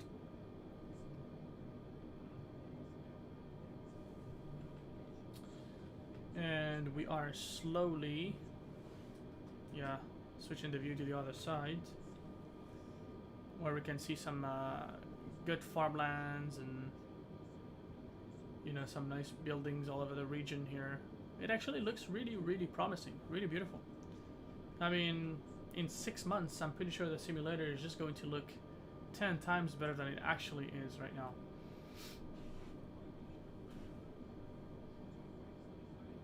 Again, blue buildings. Blue buildings, very beautiful.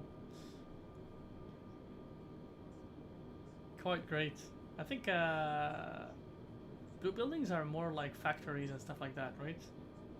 Yeah, more factories down there.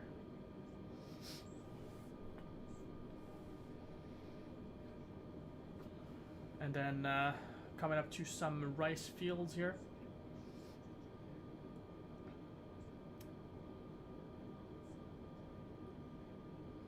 Some great rice fields.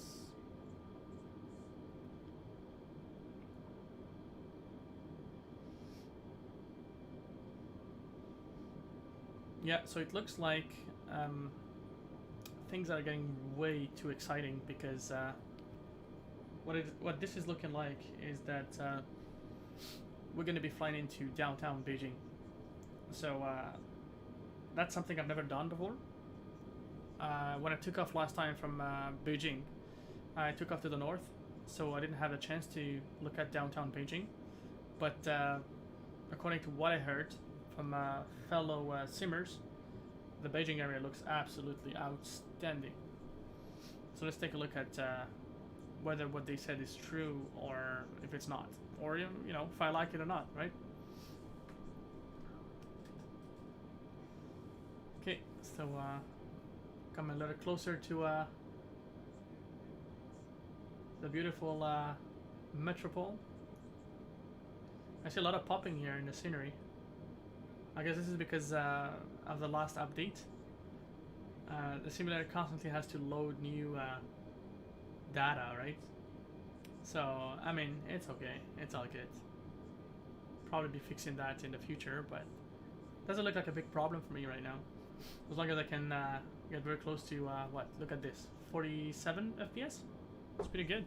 Good to me.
Yeah, this area here looks like we're transitioning into a more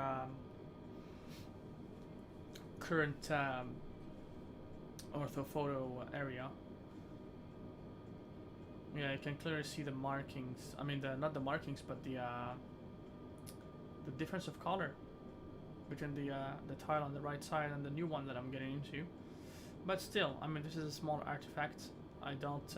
I'm not that picky. I'm not going to, you know, judge the whole simulator and the developers because of this. It's all good.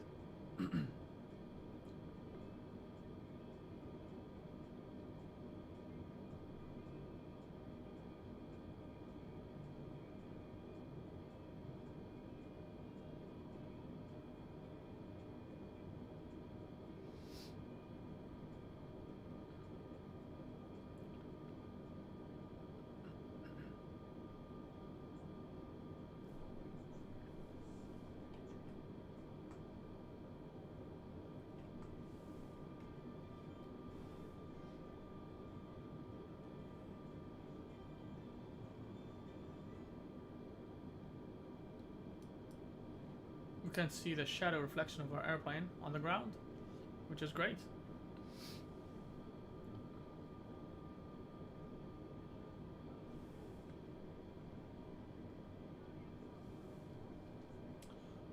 So we want to fly to Alpha Alpha 492. Let's fly to Alpha Alpha 492 right now, because I have a feeling the sim is, yeah, just going to Alpha Alpha 492. Is it what it is? Yeah, 492. Okay, yeah, here it is. Let's fly directly to Alpha Alpha 492.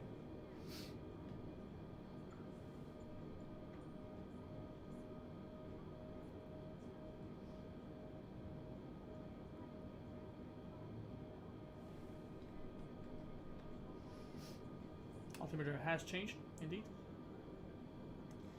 This is going to be saving us some time, because we don't want to go all the way to.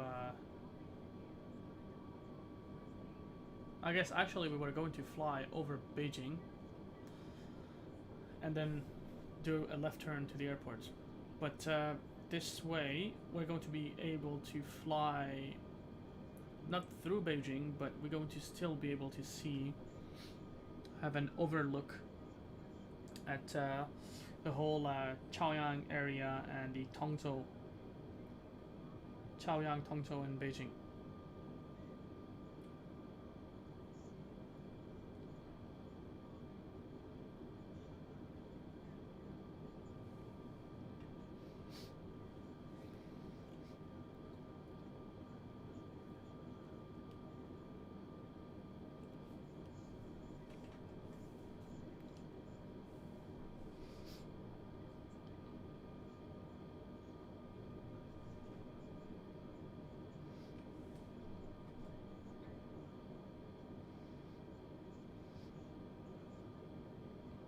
Yeah, this area looks pretty polluted. This is what pollution has done to this area. It looks colorless, brownish, and full of industrial areas. Even the highway looks so dusty. I bet this is an industrial area. Let's take a look at what is this. Gaiyucheng. Yeah, Gaiyucheng is definitely a industrial area. It belongs to Yangqing. It belongs to Yangqing, yeah.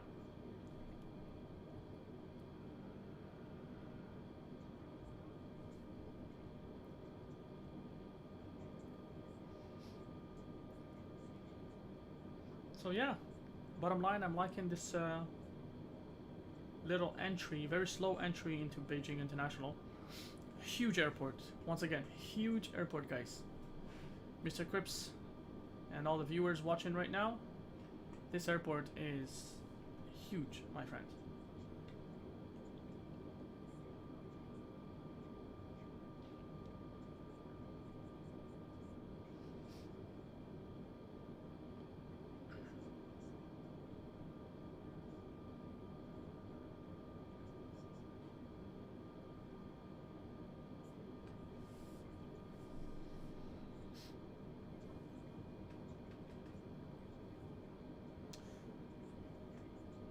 Any view you guys prefer?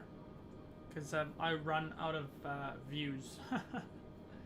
If you like a view, specific view, please let me know. 105, you are 44 miles.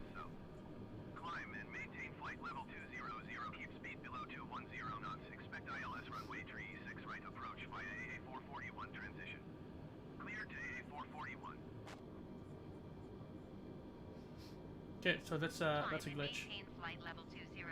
Keep speed below 210 knots. Expect ILS runway 36 right approach via EA 441 transition cleared to EA 441 China Southern 105. Yeah, so there's a glitch. It should ask me to descend further, but it's actually asking me to go up to flight level 200, which doesn't make sense. So I'm here to take a look at the charts of the approach charts of Beijing. What's the approach that they gave me? Approach via the Alpha Alpha 441. Yep, so Alpha Alpha 441. Is that the approach? Okay, 36. Did they clear me for 36 right? Yeah, it was 36 right. So let's do the RNAV ILS. Maximum altitude should be 4,000. So we should go down to 4,000 actually. Let's go down to 4,000. Please expedite your climb to flight level 200. No, I won't. I won't because you're just going to glitch on me. So I'm sorry, man. Yeah, so 492, I should be around 6,800 feet. And then we should start from DME 20.9, our descent all the way to, yeah, so the descent should be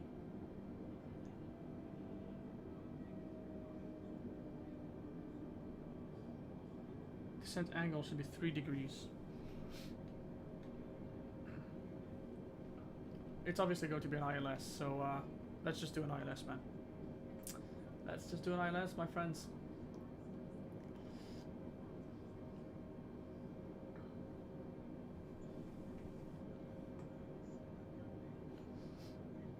China Southern 105, please expedite your climb to flight level 200.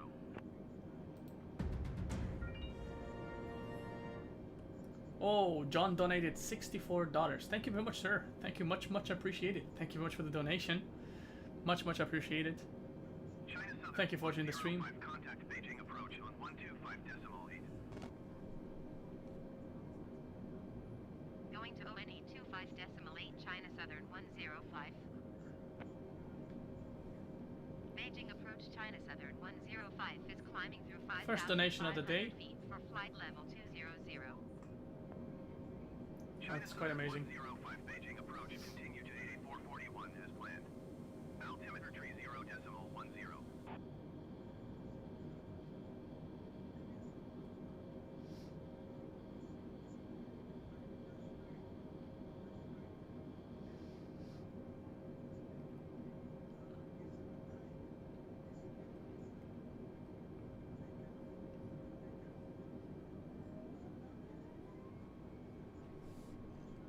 China Southern 105 climb and maintain 6,900 feet.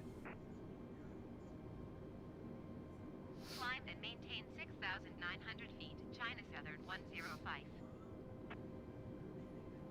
Okay, so let's just continue in the flight plan. Beijing approach China Southern 105. Would like to change destination to Beijing.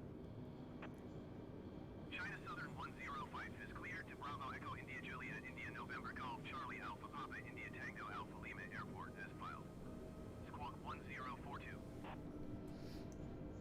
Okay, looks like we're China Southern 105 cleared making to straight Bravo in. Echo India Juliet India November Golf Charlie Alpha Papa India Tango Alpha Lima Airport as filed. Squawk 1042. China Southern 105 read back correct. Radar contact 4,500 feet. Altimeter tree 0.10 turn right heading tree 60 climb and maintain 10,000 feet. yeah, it's Right messing heading up. tree 60 climb and maintain 10,000 feet. Messing China up big Southern time. 105. China Wow. Southern 105, you are 25 miles south. Climb and maintain 6,900 feet. Keep speed below 210 knots. Expect ILS runway tree 6 right approach via AA 441 transition. Clear to AA 441.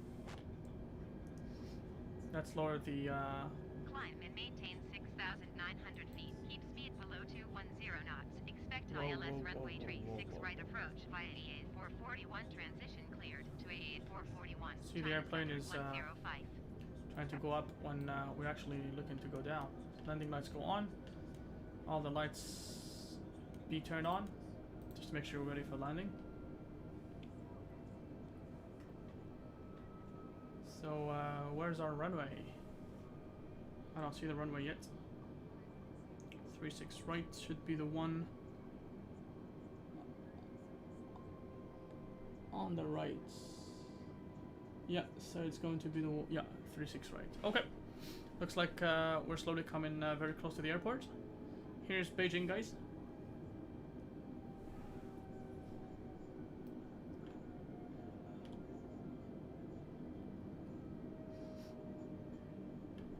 I see some tall buildings right here, but it doesn't look like the Beijing that I expected to see.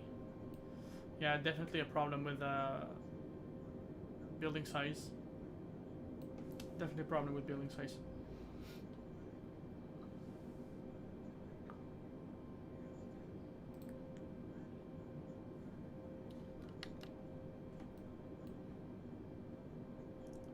So we can continue manual while we reduce our speed down to 165 knots.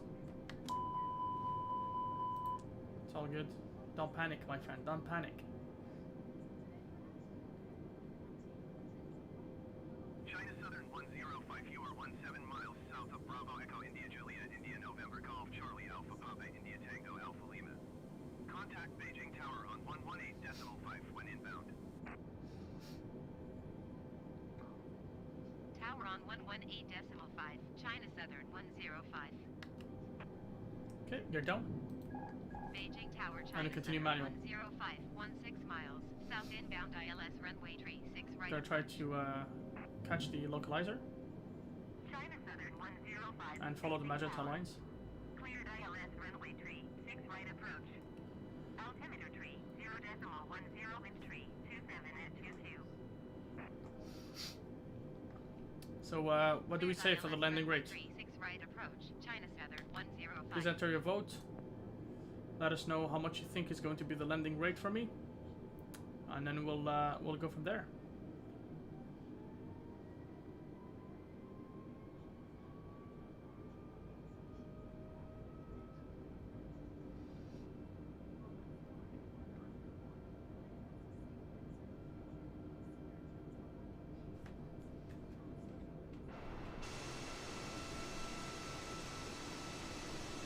Beautiful view, isn't it?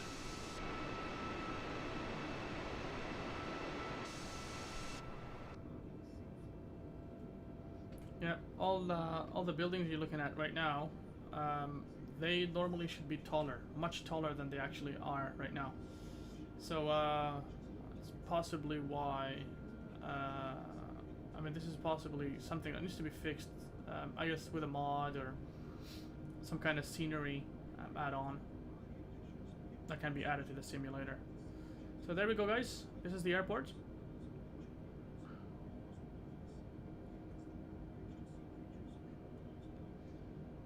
Trying to remain within the center line as much as possible. And it looks like we're doing a great job so far.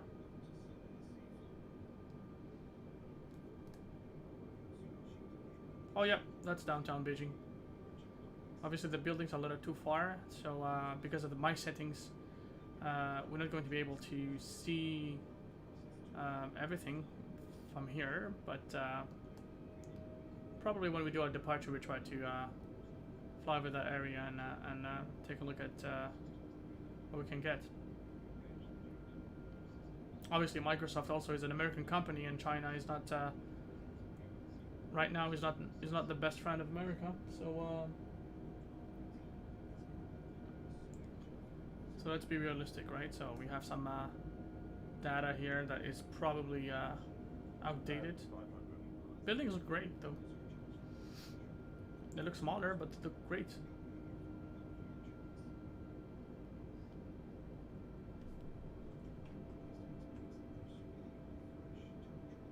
Mr. Krupp says, ladies and gentlemen, get ready for the landing. Thank you very much. Yeah.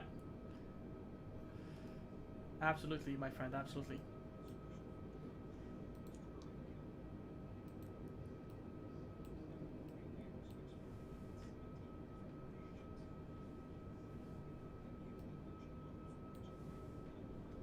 Okay, so we are a little bit off.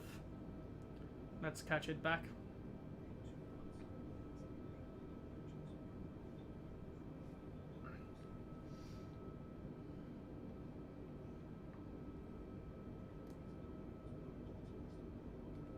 Okay, yeah.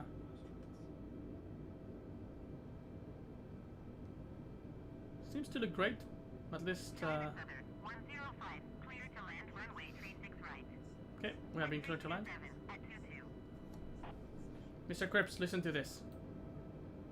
Clear to land runway 36 right, China Southern 105.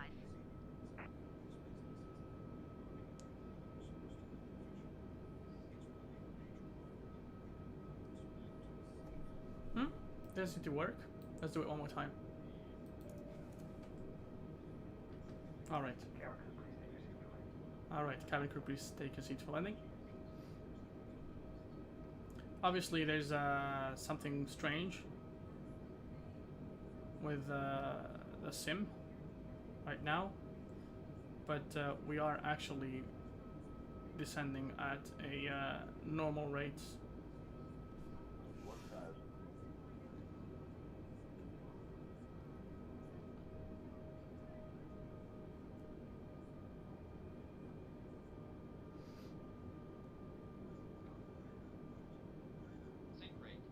We're not sinking. We are not sinking. I don't know why he thinks we're sinking. There's a problem with the angle, so it's okay. It thinks that we're sinking, but we're not. Let's keep going. A little too low, but not a big deal.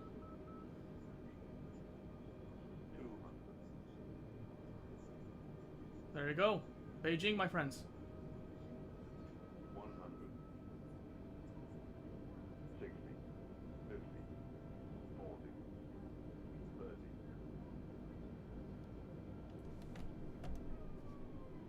20. Retard 5. All right. Reverse set.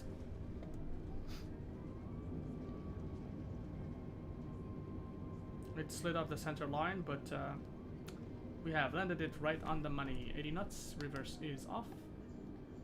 Ladies and gentlemen, welcome, welcome to Beijing International Capital Airport.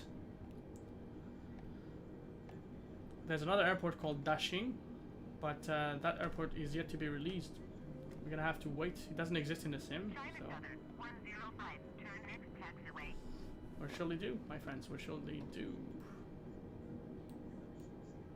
So we're going to turn here to the left, and we'll see where they will be clearing us.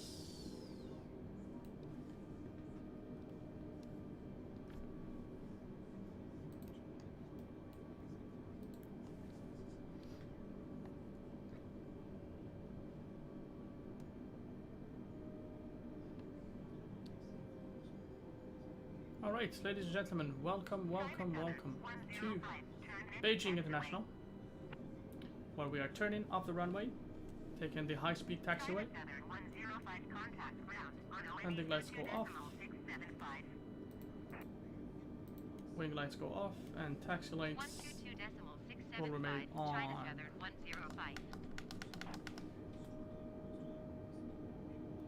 Our flaps are going back up. Alright, so let's ask the ground for taxi clearance to the gates. Beijing ground, China Southern 105, request taxi to the gate. China Southern 105 taxi to gate 221 using taxiway Mike 4 Zulu Tree.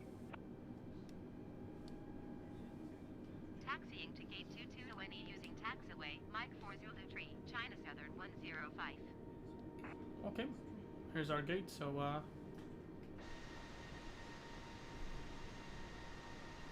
looks great.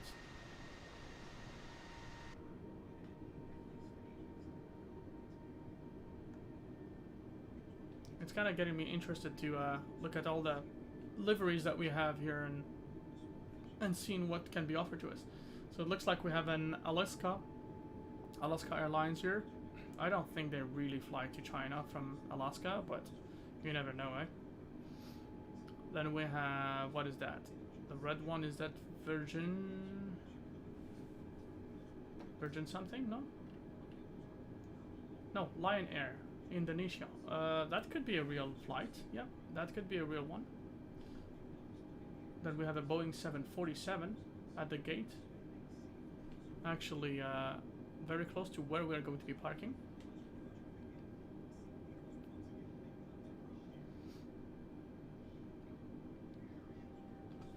Oh yeah, we need to turn the AP on.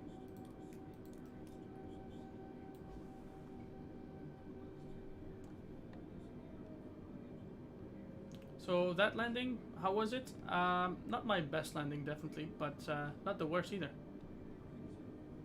There's a problem right now with the flare at the end, where the airplane completely loses control. So, I mean, let's give us some patience here until they fix it, and then you can judge us on the efficiency of the landing in the future. So, South African is here with the, that wasn't a 747, but instead an A340. And we're going to be parking right by the Lion Air. Our Lion Air friends. And look at the team here waiting for us to park. The Swissport team, to be precise. The Swissport team, guys.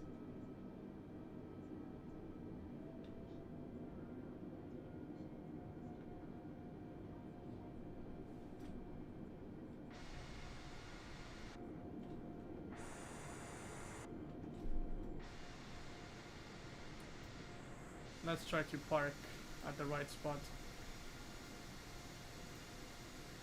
Obviously I have no marshaller, so my eyes aren't here.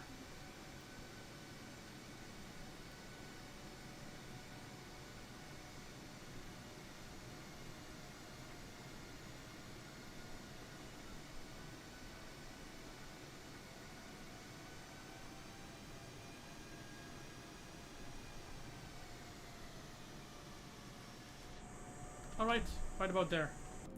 All good to go, my friends. So let's go ahead and turn the wing and the ice off. Our APU is available. External power is already connected. Let's go ahead here and terminate our engines. TCAS goes back to standby. The flight is now complete, my friends. Thank you very much for joining us on this flight. Once again, this is completed. We're going to be continuing on our journey with another flight in just a few minutes from now. We'll be continuing from Beijing to Chengdu, where we'll be flying today in just a few minutes. So let's call our let's call for the jetways. Let's call the jetways. Jetway Beijing connection. ground, China Southern 105. Could you please connect the jetway to the aircraft? And I did blind everyone. The jetway is going to be connected. And then baggage is Beijing not ground, available, China but it's Southern gonna come. 105. Could you please send the baggage? China Southern 105, we don't know where the baggage is. It's here, but whatever. Okay. So catering. Beijing ground, China Southern 105. Could you please send the catering truck? China Southern 105, the catering truck is on the road. And the baggage. Beijing ground, China Southern 105. Could you please send the baggage? China Southern 105, baggage is on the way.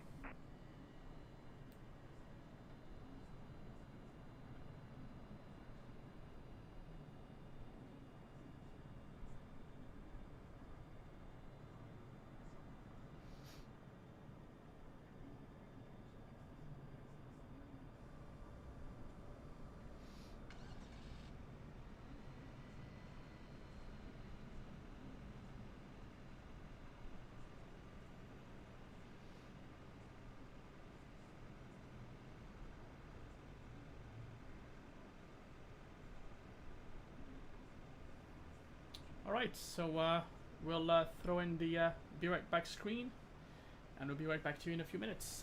Passenger applaud says, Mr. Cripps, thank you very much, and sorry, but you have to go. Okay, no worries.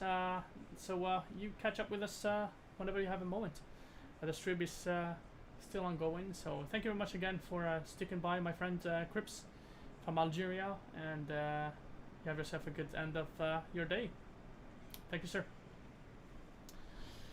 For everyone else, we're going to throw the be right back screen in a moment, and we'll come back in about 5 to 10 after we have loaded the new flight plan. Thank you very much, guys. Be right back.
All right. So here we go. We are back. We're back for the stream. So we have actually, what have we done? What have we done? So we have changed the livery since we're going down to Chengdu, which is very close to Chongqing, the city of Chongqing. We have changed the livery to this amazing Chongqing Airlines livery. We're going to be going down using Chongqing to Chengdu, and we'll be continuing with the same livery all the way to Chongsha. Right. So without further ado, let's go ahead and call our ground services just to make sure they come and supply our airplane with services. Let's go with power supply first. Beijing ground, Chongqing 106. Could you please send a ground power unit? Ground power unit is going. Chongqing 106, a ground power unit is on the road. We're also going to be calling the baggage service as well as a catering service. Beijing ground, Chongqing 106. Could you please send the baggage? Chongqing 106, baggage is on the way.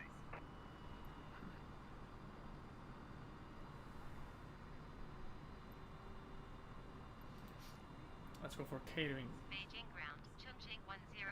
Could you please send the catering truck? Chongqing 106, the catering truck is on the road. And while we wait for all the services to power our airplane with what it needs to, we're going to take a look at the fuel versus what is planned for this flight down to Chengdu. So we need 28,531, and the fuel 28,531. So that's a little bit more than what is. Okay, so 609 is right about what I was looking for. Okay, that's one thing. The other thing is, wow, that was a very quick load. The other thing is the payload needs to be 160,029. 160,029. Okay. That seems to be alright. I think that by adding some fuel to my airplane, it kind of scared away all the ground services. No problems. Let's take a look at our area here. See what is available here. 777 from Econ Air. And we have this chance here to look over Beijing.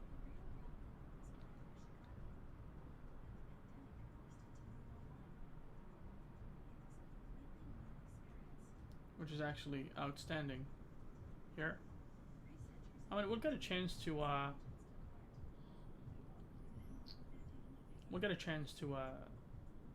hopefully come back to Beijing and do some VFR flights and try to spot all the landmarks and all that stuff.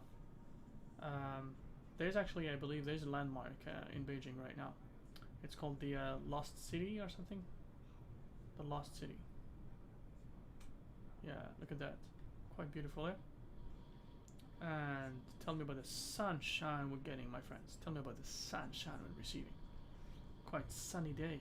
No pollution today. It's an amazing day. Just like people say in China, a blue sky day is a strange day. But hey, who am I to speak like that, right? I just watched that on YouTube and I'm not even sure if it's true or not. But a lot of people say that China has a lot of pollution and they rarely have blue sky days. But look, we're in the sim and we've got some good blue sky days. So let's enjoy that. Shall we? Yeah, so while we are taking our camera down and waiting for our airplane to be fully loaded, we going to be taking a look at what the area looks like here, what the airport looks like. I mean, this is a huge airport. I hope someone ends up creating a scenery of the replica of the original airport, and so they can add it to us on this simulator. That would be much appreciated. Okay. there we go. Back to our baby here. We've got the wing view, and let's go to our airplane. Alright, so we've got everything is ready here. Next step here is just to start the APU. Beacons going up to the on position. We're arming the doors. Fuel pumps are going on. We're going down here. Sorry. And set up our departure runway. So they said runway 36 right. That we were cleared for. So what did they say? Runway 36 right. Climb limit is 6,000 feet. Okay. What do we have here? 36 right, and departure is ELP 9 Yankee Delta.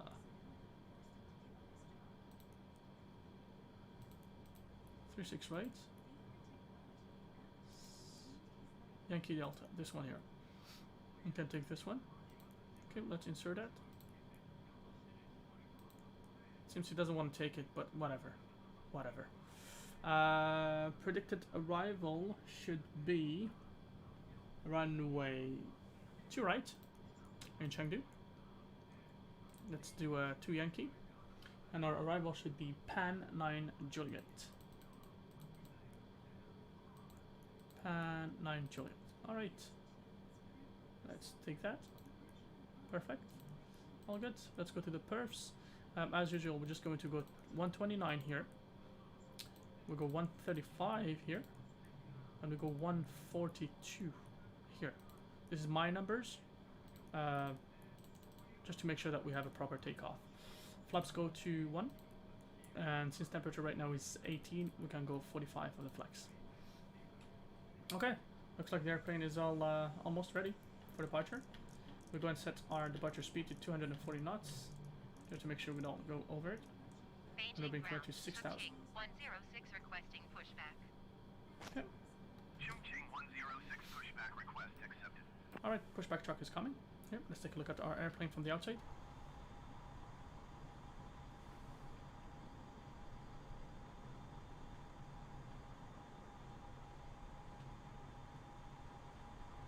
Let's get a little closer to it this time.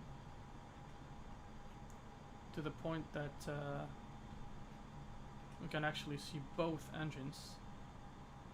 Let's give it a point of view kind of image here. Shall we? There you go. Best view you could ever get, my friends. Nice, nice. Let's turn on the engine number 2. Before that, we go to the bleeds on. And then we go engine number 2.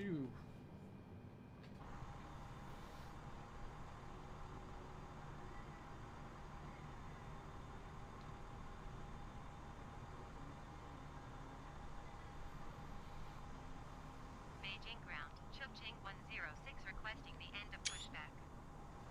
Yeah, Chongqing 106 I'm taking a request screenshot of this. pushback It received. looks way too beautiful.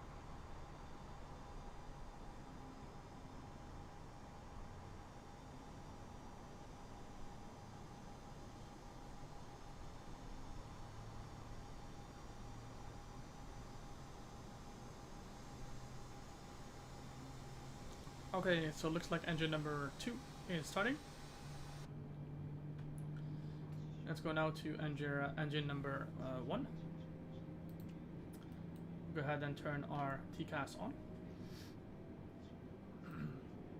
Also, do not forget the predictive wind shear to auto and the weather radar to on. We have some integrated lights. I think should be alright from this point on. Set flaps for departure. Beijing ground, Chongqing 106 with uniform ready to taxi IFR. Chongqing 106 taxi to and hold short of runway tree 6 right using taxiway ZUUU tree Whiskey 1. Contact tower on 118.5 when ready. Okay, just one thing here I wanted to do. Just go to the general settings here, and I just wanted to go to traffic here because actually last time airport vehicle density. Okay, this is good at 50. Ground aircraft density, no, airport vehicle density. Let's go 75. And workers, we also put it at 75 here. Just to make sure that when I arrive at the gate at any airport that I have marshallers, and I mean this is my trial to do so. Right now the simulator just removed all the workers and it's just gonna have to reload all of them again. We're gonna have wait. Yeah, all right. So it's loading new vehicles.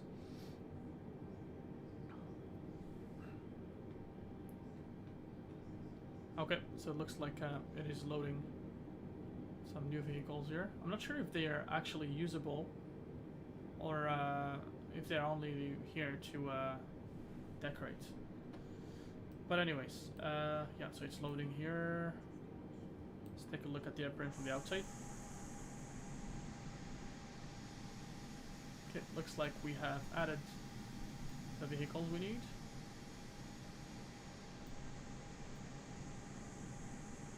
Okay, sounds great. Okay, alright, so as usual, you know the drill. We're going to slowly taxi to the right here. Obviously there's nobody that we're going to blind. So we can just go ahead and turn the taxi lights on. In the meantime, APU goes bye-bye, and so the APU bleed.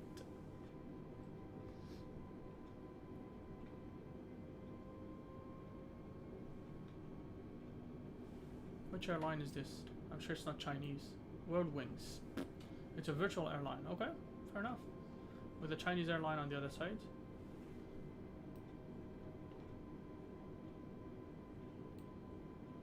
Shenzhen.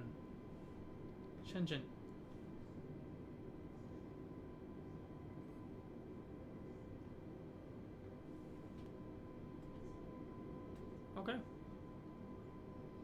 Fair enough, my friends.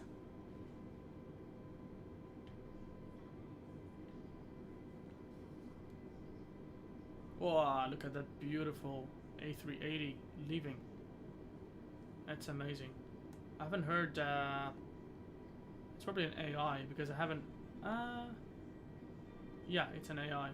But I haven't heard anything, any sort of communication on the ATC for that airplane specifically, so not sure. It could be connected to the tower, you never know. Look at this beautiful Econ Air. Don't even know which country it is from. Don't ask me. Oh, so it looks like we are taxiing all the way to 18 left. 18 left. Is it what we're doing? Yep, it is indeed what we're doing. They've changed the runways, so sure. Sure, my friends, sure. We'll change the runway when we get closer to 18 left.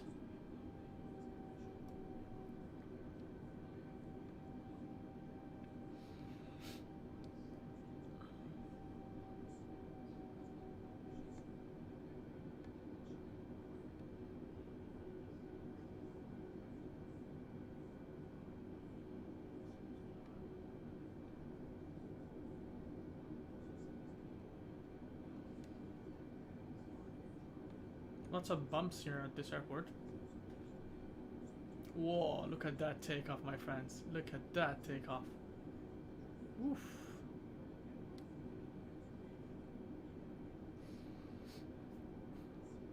If you ask me, looks like he's gonna crash, but oh my gosh. Oh, he's crashing.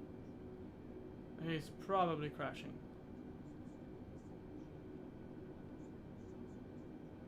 How did he get an A380 though?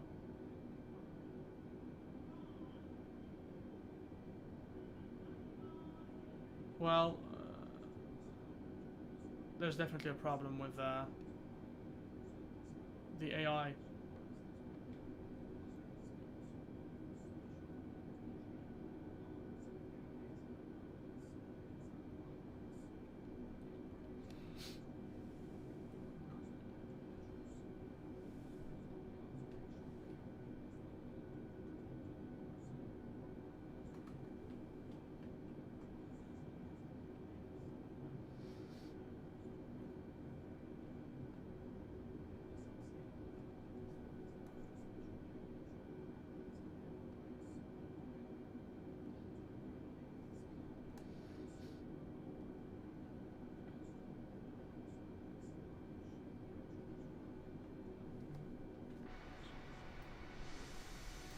this is us properly taxiing, following all the guidelines. Although Navigraph is saying we should take off runway 36 right, it's kind of weird. Actually, they said take off hold shot runway 36 right. Yeah, right. Why is it?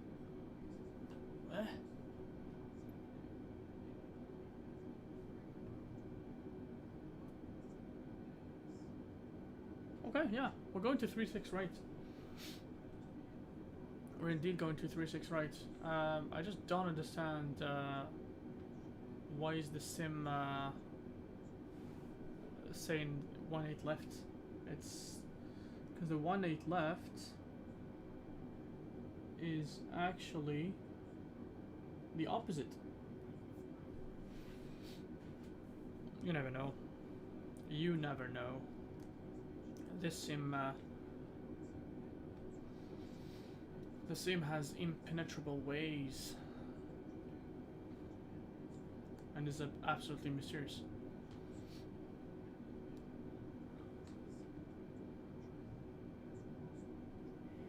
Yeah, we need to taxi a little faster. Don't want to spend the night here.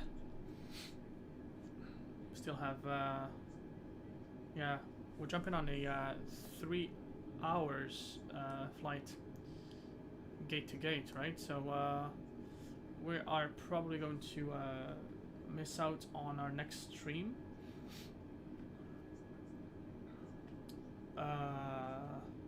Yeah, the next stream is at 7:30, so I'm probably gonna have to reschedule it to maybe an hour later or something like that. The next stream is going to be very short because obviously, well, we're going to Chengdu, which is going to be a good chunk before we arrive. Then from Chengdu, we're going to be to Changsha. Changsha, yeah, it's going to be within this same stream, so I believe we should be at Changsha by 9 o'clock, 10 o'clock. And then as promised, I will still do the next stream going to Hong Kong and Taipei. I'm not sure whether we're going to be able to continue to the Japanese island or not. I mean, we can postpone that to a later venue, maybe a different stream. Maybe if we do a casual stream in the future, hopefully. Do some VFR around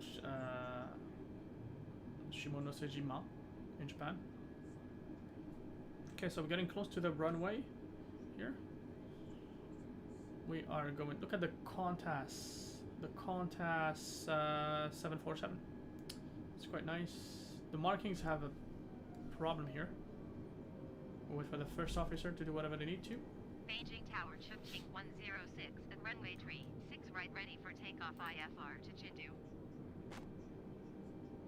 Chongqing 106 cleared for takeoff runway 36 right. Okay, so let's do a cabin check. Takeoff runway 36 right, Chongqing 106. It's done. We're gonna arm our spoilers. All the lights are good. Things normal. Cabin procedure takeoff, please. All right.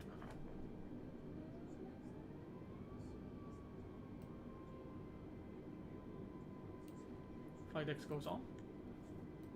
And manage altitude.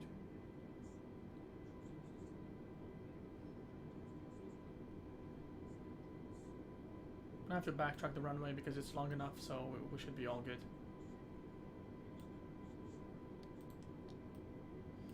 Alright. Looks like we are lining up properly. Okay, yeah, when you use the brakes, it just kills the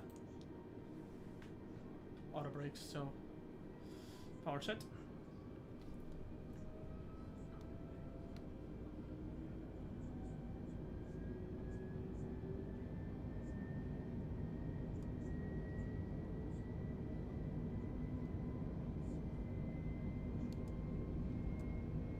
Alright, flex is set.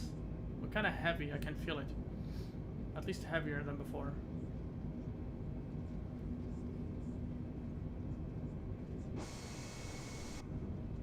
Yeah, we'll look at that.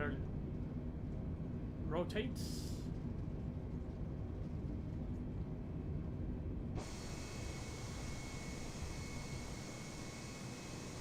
Ooh, look at that. Positive rate gears going up.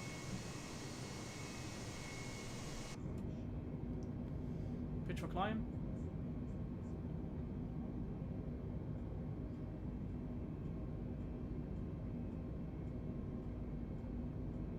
Just to make sure we... 106 contact Beijing Center on ONE 20.35. Going to ONE 20.35, Chongqing 106. Beijing Center, Chongqing 106 is climbing through 1,500 feet for 6,000 feet. So a climb. Chongqing 106 Beijing Center, continue to 1N515 as planned. Altimeter tree, 0.10.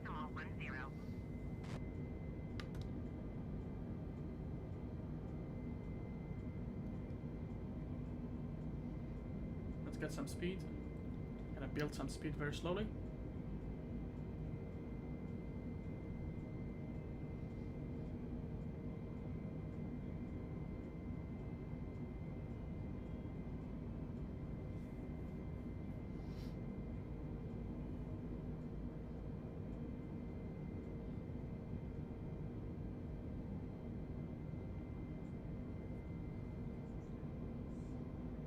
So they cleared us to 6,000. We better slow down on the climb here.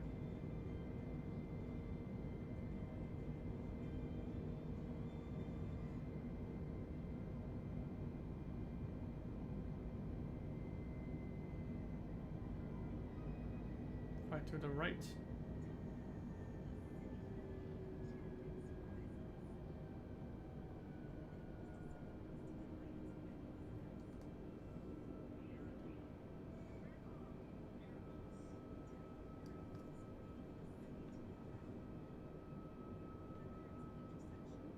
Beautiful. Beautiful ways.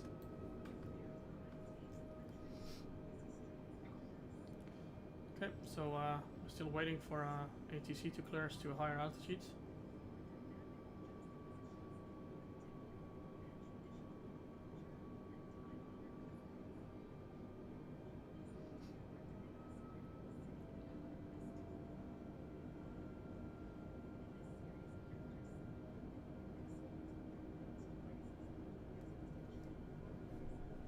Chongqing 106 climb and maintain 14,000 feet. 14,000. Climb and maintain 14,000 feet. Chongqing 106. Let's go runway turn-offs off. Okay. Let's keep flying this bad boy. We're hand flying this beast out of Beijing, where the weather is absolutely gorgeous.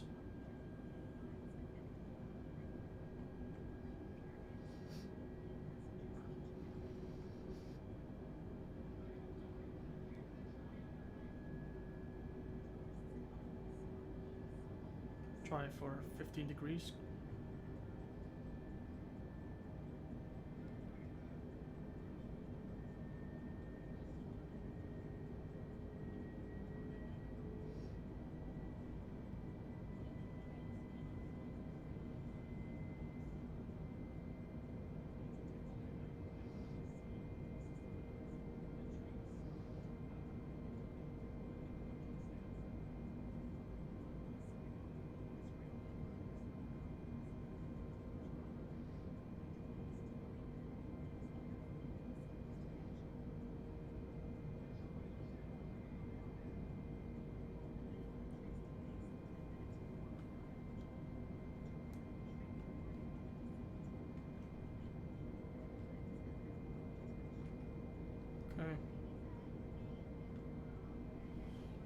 Okay, looks like we're out. Let's follow the center line. And let's activate the autopilot. Yeah, I kind of had a feeling it was going to aggressively get back on track, but didn't have to do that. Could have done it smoothly, my friend.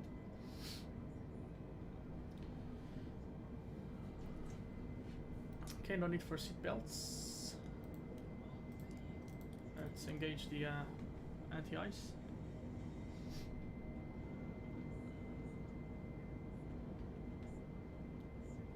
This looks weird though. Cloud shadows when there are no shadows. Okay. Maybe some resolution glitch on the terrain.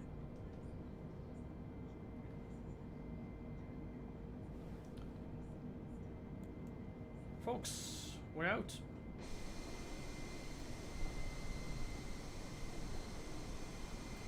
Let's play some music for you, shall we?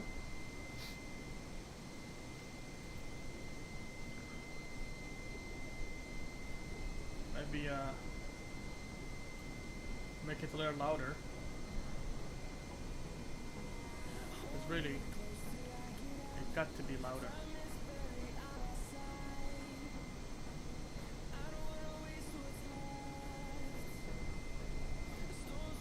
Maybe a little less.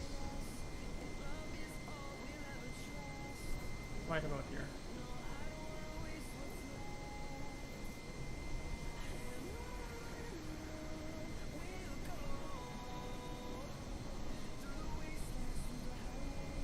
Just about to be clear to high altitude, so I'm just gonna have to monitor the cockpit here for a second.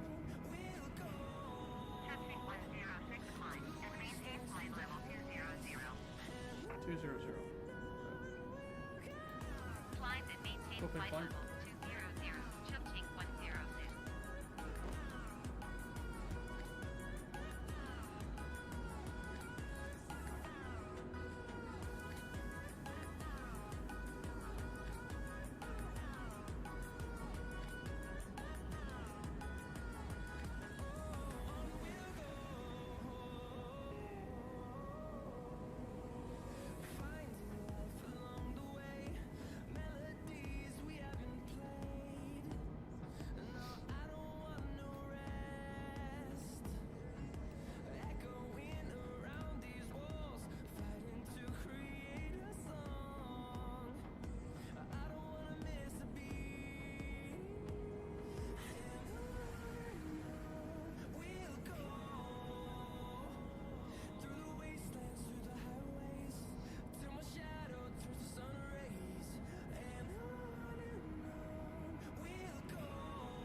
So depending on how fast we make it to Chengdu, we'll be able to predict what is going to happen from Chengdu to Changsha. Well, Changsha is quite very close to Chengdu, so shouldn't be a long flight. Should be very, very quick. Let's go standard here before we hit 18,000 feet.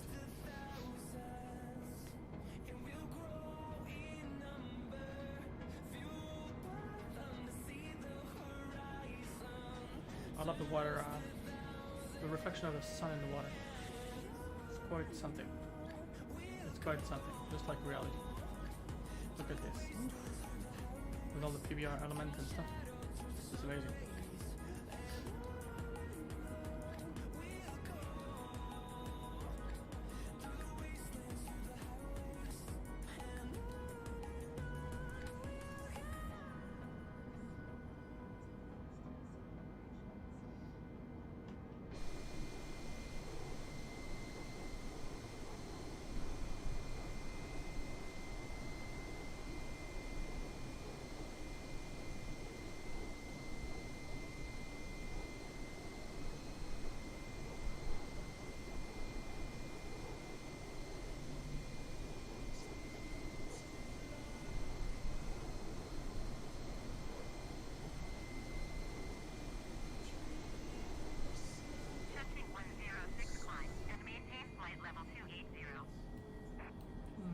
340. Climb and maintain flight level 280 Chengdu 106.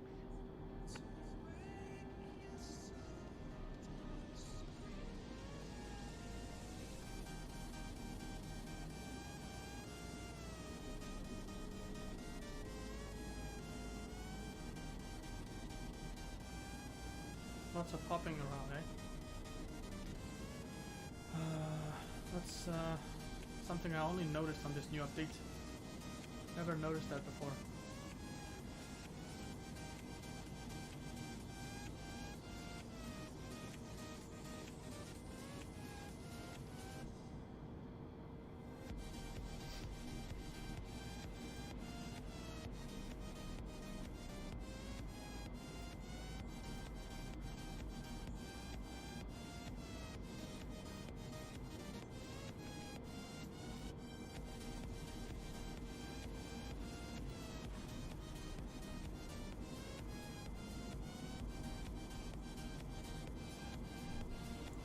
Doesn't look like we're having any issues here. The anti-ice has been turned on, so we don't have any icing conditions here. So all good.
Whoopsie.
Testing 106 climb and maintain flight level 340.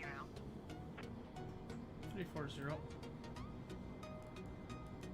Climb and maintain flight level 340 Chengdu 106. Yeah, so that looks like my final cruising altitude. Just to be precautious, I'm going to turn the seatbelt signs on.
Alright guys, so we'll be taking a quick break here.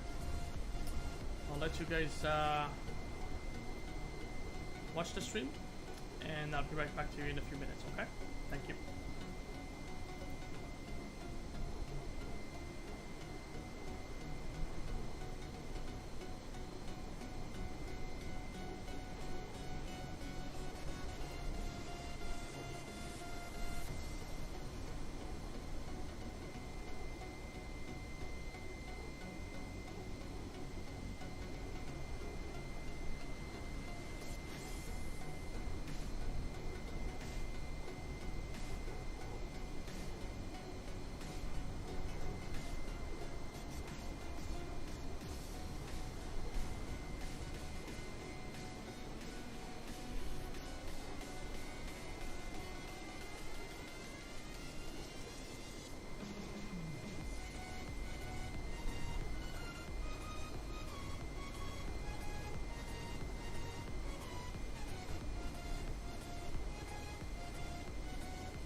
Alright, alright. Looks like we are back to the stream.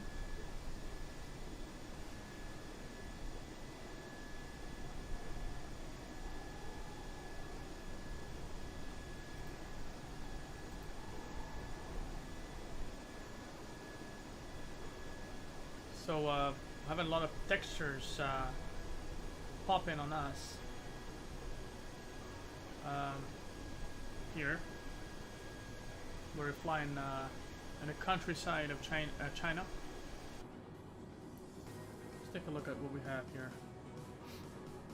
I thought it was snow, but doesn't look like it's snow. Actually, yeah, could be some snow here. Could be.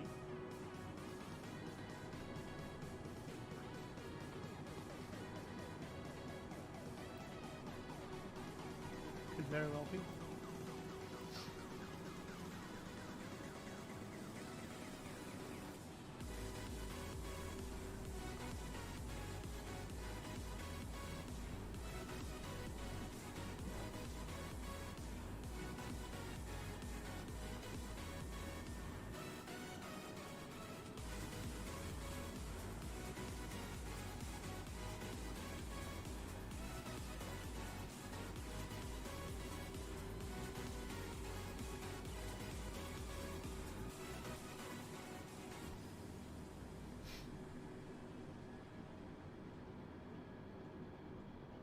Getting some in-flight music here.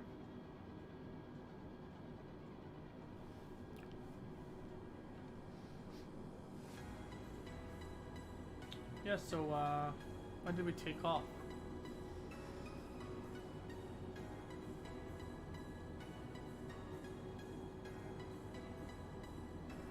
About an hour ago. Still have a another hour, just about another hour before we arrive to Chengdu.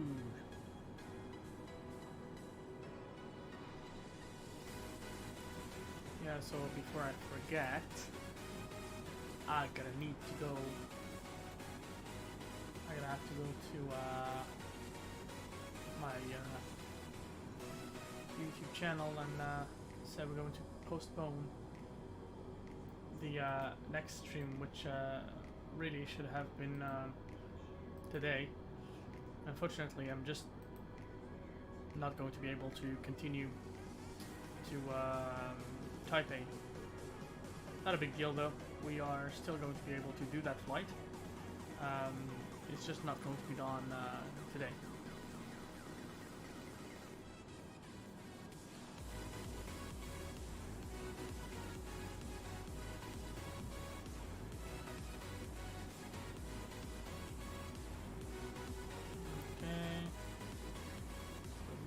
Here.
So that stream is should be reflecting should be reflecting the correct time and date. So it's saying upcoming. I'm gonna try to open this, and it says October 4th, 9 p.m. Okay, sounds just about great.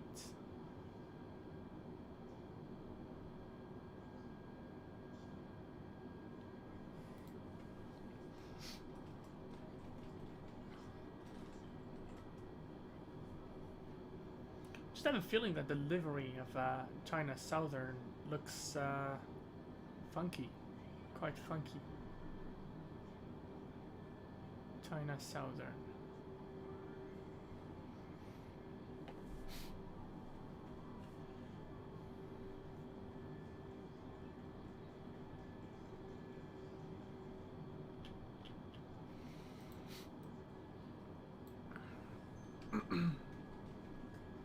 China Southern, new livery. Doesn't look like that.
Kind of weird.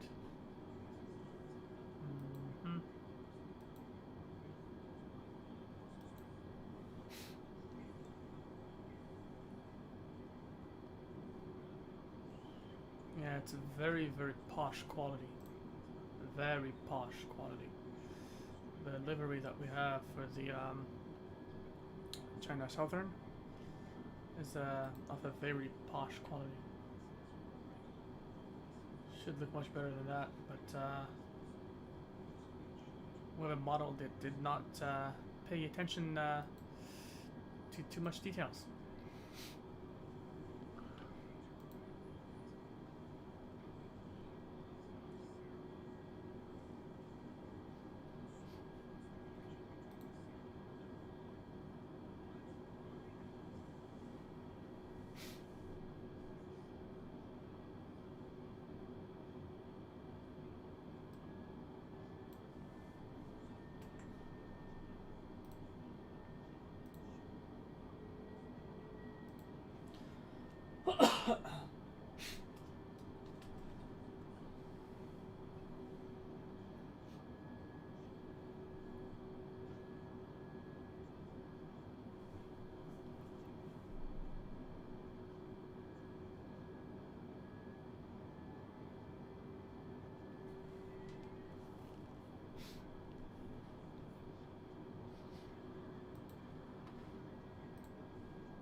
speed is playing a bit here. Weather has changed. So let's take a look at the Maytar down in Chengdu. Yeah, I think we're going over a mountainous area, which is the reason why basically we're having all this trouble happen.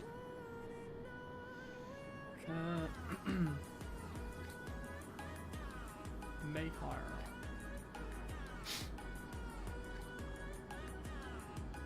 Chengdu, Shuangliu, Chengdu, Shuangliu. Temperature 17 degrees Celsius. Few clouds at 3,000, scattered at 4,000. Light rain showers. Okay.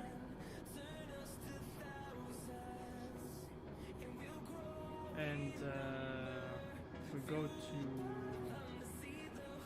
Changsha,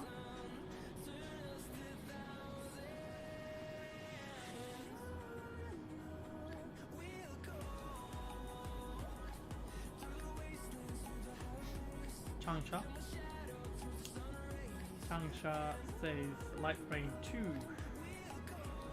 Take a look at Hong Kong. Maytar in Hong Kong says a few clouds only. And let's look at Taipei, just to have an idea of all of them. Taipei, Maytar. Taipei is fine, just a few clouds. So obviously Chengdu and Changsha are actually going to have some rain. A little close to what we've got back in Seoul. I mean, Seoul it was more of a thunderstorm. Yeah, thinking back of that, I actually feel very good about that flight, about that whole scenery. Arriving at Seoul. It was great. Touching 106 contact land passenger on ONE 20.75. Going to ONE 20.75, Chongqing 106. Land passenger, Chongqing 106, flight level 340. Touching 106 land passenger, continuous land.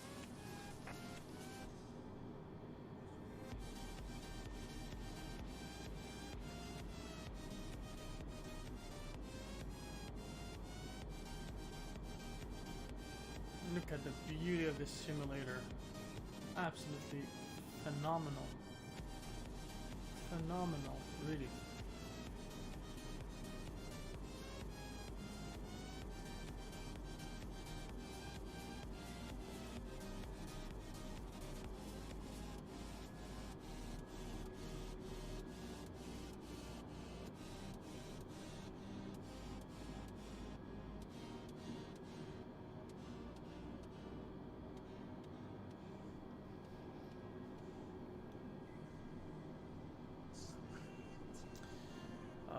What do we have here? What do we have here?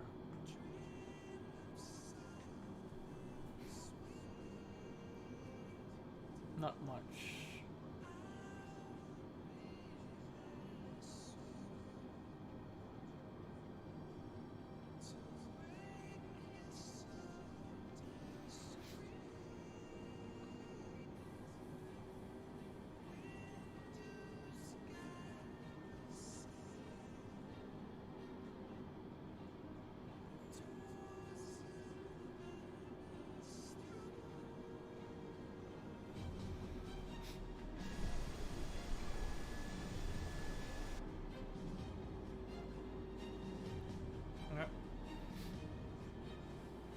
The soup right behind.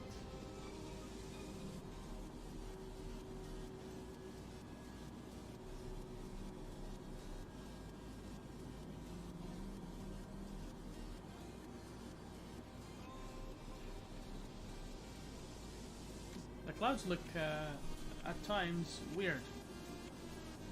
I gotta be honest with you guys. Sometimes they look kind of weird. Like in the distance, it's absolutely perfect. But sometimes when you look at them from this angle, for example, here, it looks a little strange, a little weird, a little flat. It doesn't really have that feel of volume. It doesn't feel like it's volumetric. Here too, can you see these clouds here? They feel like not so volumetric. But here, with the reflection and the shadows and all that stuff, it looks much better. Like, yeah, sometimes they look just flat. They look like a flat texture. Oh, did you see that artifact? There's a small artifact. Yeah, see? I don't know if it's a reflection issue or if it's yeah, there are some lines here that appear in the clouds. Yeah. See? We caught them. See here too. Oh my gosh. Look at this. Look at the whole thing here. I don't know if it's a different sort of cloud that is creating this issue, but I mean, overall it's all good. I don't want to be picky and all that stuff, right? It could be the light, because this is a source of light, and you know, that's what it is, man. It is what it is, my friends. So, apologize if I'm not too talkative right now, because I'm trying to work on something. Trying to work on something.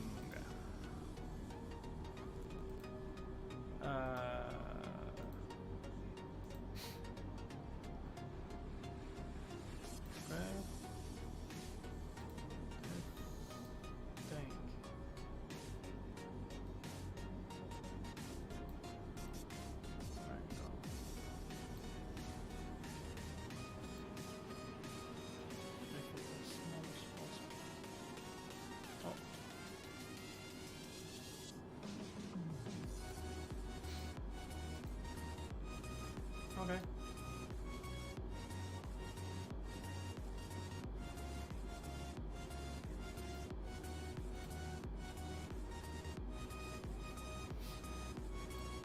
We can do this, and we can make it smaller. And what we can do is we can make it red. Oh no, we can't actually. Got to be white.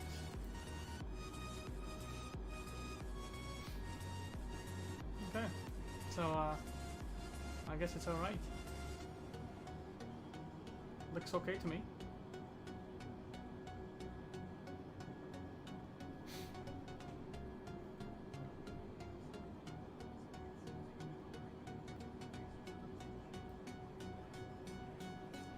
These two things here. Group them, then remove them anywhere. They are still perfectly well. So we can just do this, like this, and then we can have multiple airlines. Actually reflect the whole thing.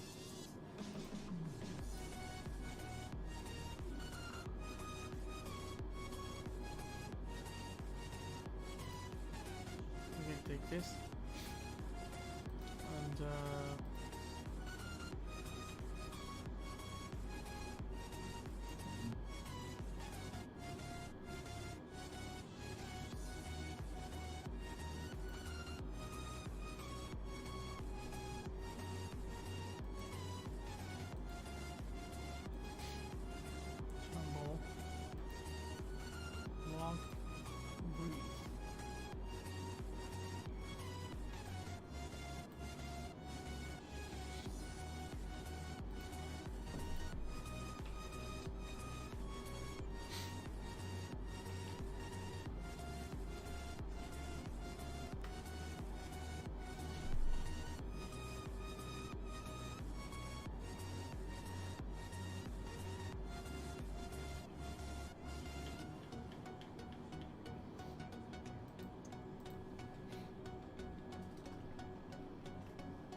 let's just try this. GIF.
Getting close to Weinan. Weinan is pretty much halfway to Chengdu, but really, I guess right now, as soon as we reach the mountains of Sashi, it's gonna be possible for us to gain some speed while going down. That's what I think. Because yeah, that's what they say. On the way down is much easier. Now we have winds coming from the southwest, so they're kind of pushing us, right? So they're pushing us sideways, right? It's slowing us down. That's the whole thing that is not always great with southbound flights. There's an area here. If you can take a look at the radar here, there's an area that is quite congested here. Looks like we're gonna have some turbulences in this area. So purple one, nobody likes purple, eh? Orange, I believe, means that it's, I guess, moderate weather, right? And then red is bad, and then purple is even worse. So I'm gonna have to fly over that.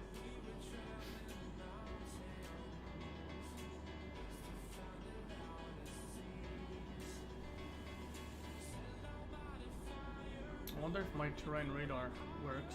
No. I cannot even tilt it. Do you have an idea? Yeah, nothing works here.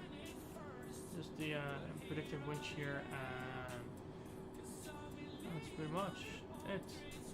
Let's go turbulence mode.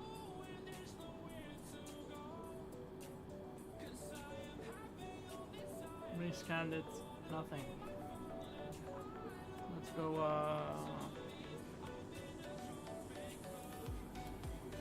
map.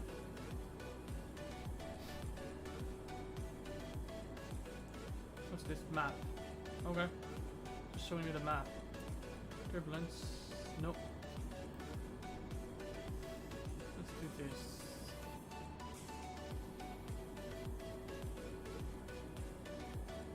Weather turbulence, same thing. Yeah, so we just take weather. Doesn't seem to be showing any difference. Yeah. We are flying over the juices. The soup.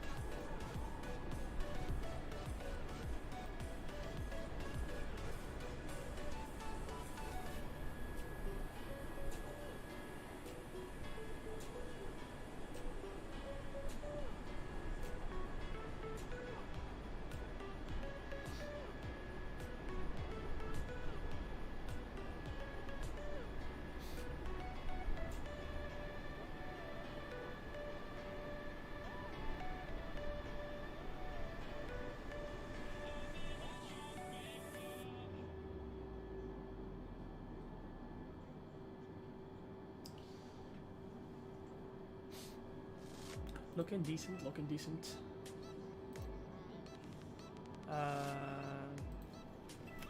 Trying to change my banner. Try adding a file that is okay. How heavy is the banner?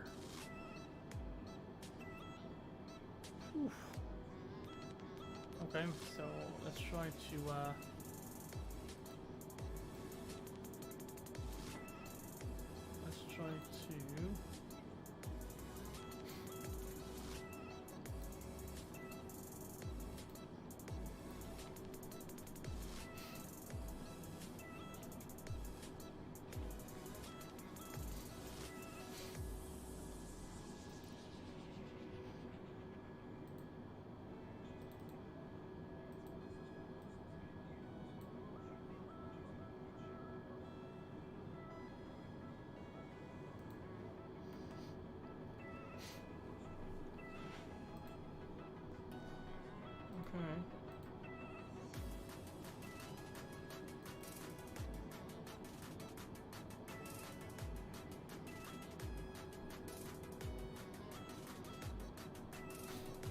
I'm trying to fix my YouTube banner while I'm streaming, because my YouTube banner is just pretty blank. I mean, not blank, but just has a picture of an airplane from ANA, All Nippon Airways. Just wanted to kind of you know, get things a little more crisp, get a better banner.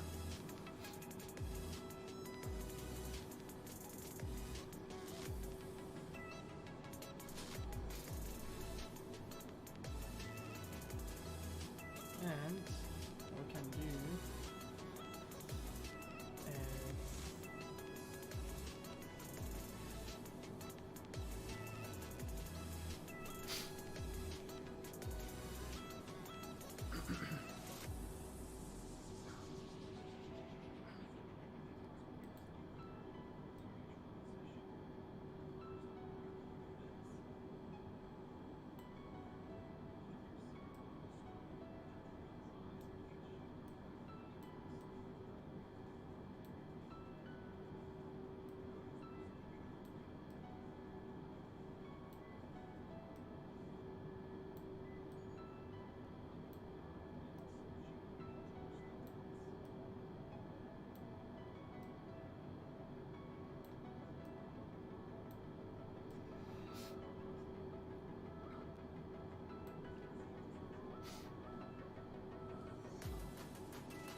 tough time to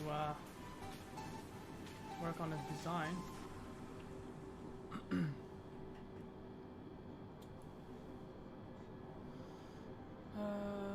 So it's been 4 hours, 4 hours and 40 minutes, almost 6 hours. Wow.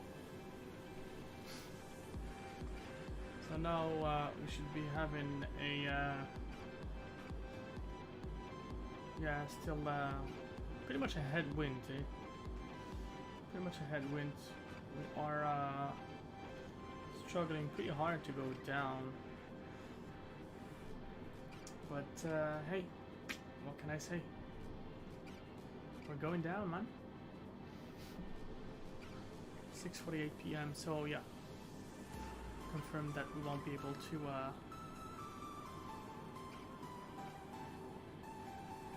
make it to the next stream.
Alright, ladies and gents, looks like we're gonna have to think about descending. Because at some point, we'd love to be flying longer. But we have some people that need to get out of the airplane.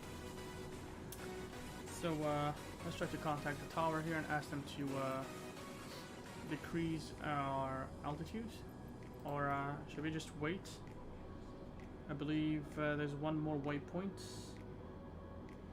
Panko. Did they say continue to Panko? Yeah, they said continue to Panko. Okay, sounds great. So we'll continue to Panko. 47 nautical miles. We should have some news from the controllers. I don't know what's going on. Yesterday, I was, I mean, I flew a couple of legs yesterday and I streamed them actually, so you guys were able to see that that the ATC was instructing me to go down properly. So I don't understand what's the problem. I wonder if there's any ATC add-on that we can use on Microsoft Flight Simulator, or they can fix their add-on. I mean, as soon as GSX comes into Flight Simulator, I'll definitely going to drop the ATC. Because, I mean, man, the ATC is great. The only problem is, you know, it's glitchy. Like it tried to, you know, wrongly guide me to runway 36 right earlier at Beijing. It was asking me to go up to flight level 200 when I was actually at 8,000 feet. Like, come on, how can you ask me to go to a higher altitude when I'm actually trying to land? Doesn't really make sense. See, this all comes back to what I was saying this morning when I mentioned that, you know, Asobo should hire people that actually know more about aviation and people that actually know what they're doing, right? Because I mean, you know, Asobo has a good history of developing games, right? They stepped into a market that is actually different from just gaming, right? I mean, visually, from a visual point of view, I have nothing to say about this simulator. It's just impeccable. It's amazing. But when it comes to quality, when it comes to satisfaction, we, the community, are, you know, people who have been flying for quite a while. I mean, just myself, I'm what, 30? I'm pretty young compared to a lot of other people. Yeah, see? Now it's instructing me to go down to 260. Okay, sounds great. Descend and maintain flight level 260, Chongqing 106.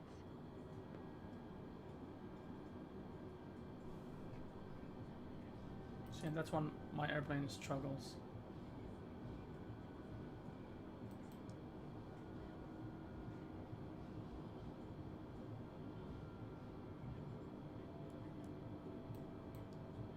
There you go.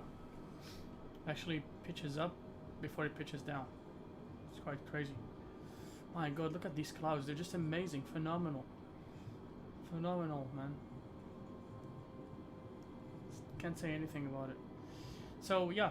So, I mean, it would be great if Asobo could hire someone that actually knows what they're doing about the simulation. Because this is not a game, right? I mean, people that are expecting to play a game, I'm sure they'd be satisfied with the simulator.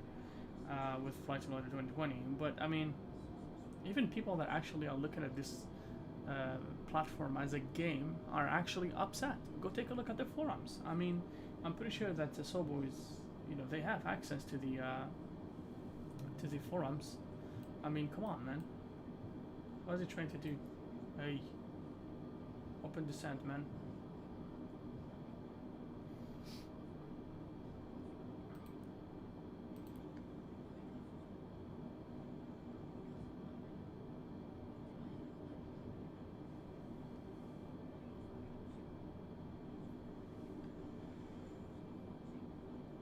Yeah.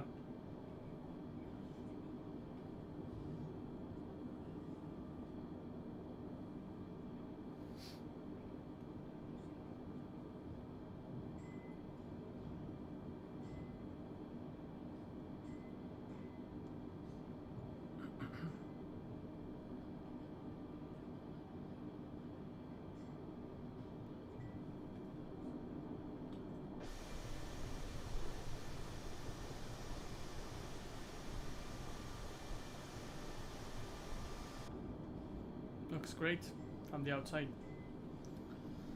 From the inside, we have lots of glitches on our screens.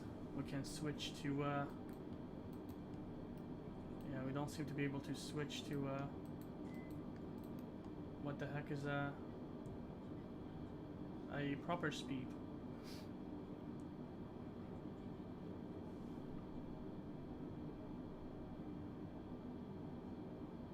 Anyways, this simulator has so much potential. Just so much potential. Cannot even imagine. Yeah, so let me tell you a fun fact, guys. The initial intention, was to fly to. See, my airline, the airline that I'm using right now is Chongqing, right? My initial intention was to actually fly down to Chongqing. Now, the problem is that I have done a practice flight down to Chongqing, and let me tell you, Chongqing is one of the busiest, actually not one of the busiest, the busiest city in China. Like, they have an amazing population, like a huge population, so many buildings, and it's just all over the place. Now the problem is I have done a flight to Chongqing, and to my surprise, when I arrived at Chongqing, there was no airport.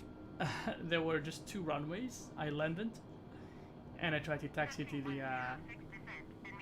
I tried to taxi. Okay, so 180. Sorry about that. Let's go down to 180. Descend and maintain flight level 180 Chongqing 106. Open descent. Yeah, so I have tried to actually descend.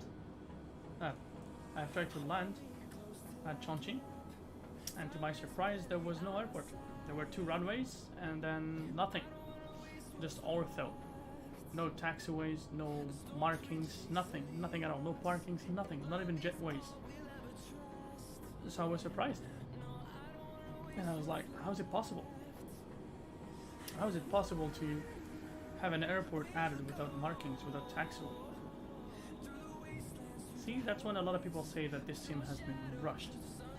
Microsoft could have waited a couple more months before they release the product and just make sure that everything works fine.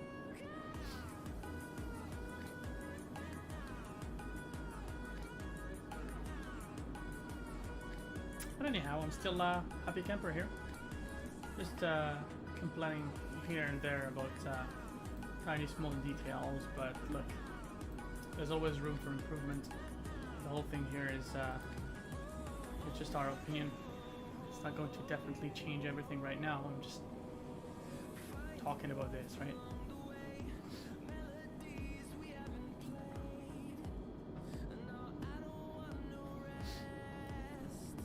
This is a sunset time, right? Getting close to sunset.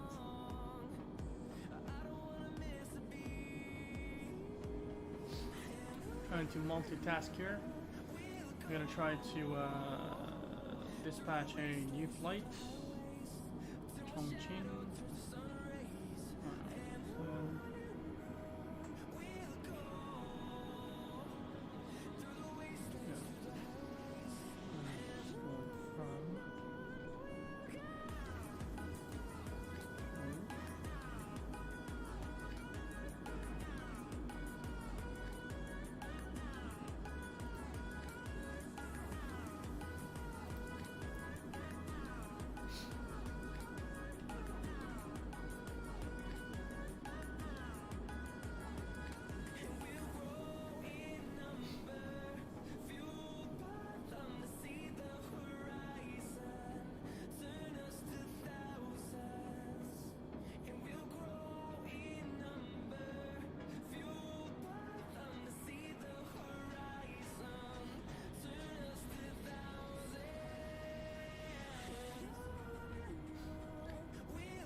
Pretty close to 6 hours, just what I mentioned earlier.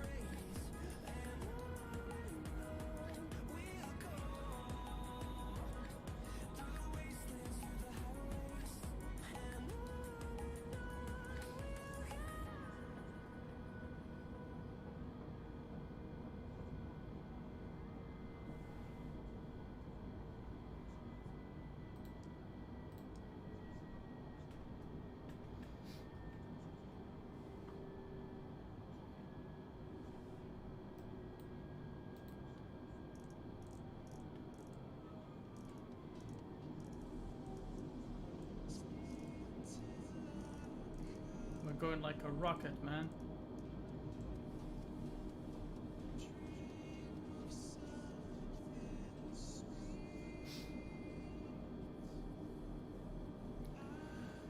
Runway 2 right. That's what we're expecting. 106 descend and maintain 6,000 feet. Keep speed below 260 knots. Descend and maintain 6,000 feet. Keep speed below 260 knots. Chongqing 106. Okay, 6,000. Okay, this is the time when we engage the spoilers.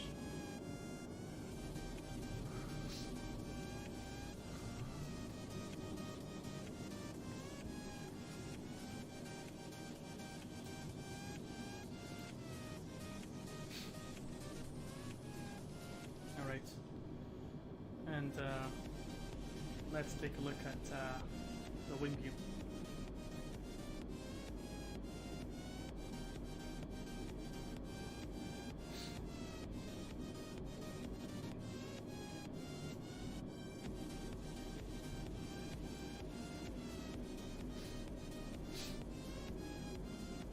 So Chengdu City is on our right. There are mountains also between us and Chengdu. There are huge mountains between us and Chengdu, so beware of the mountains.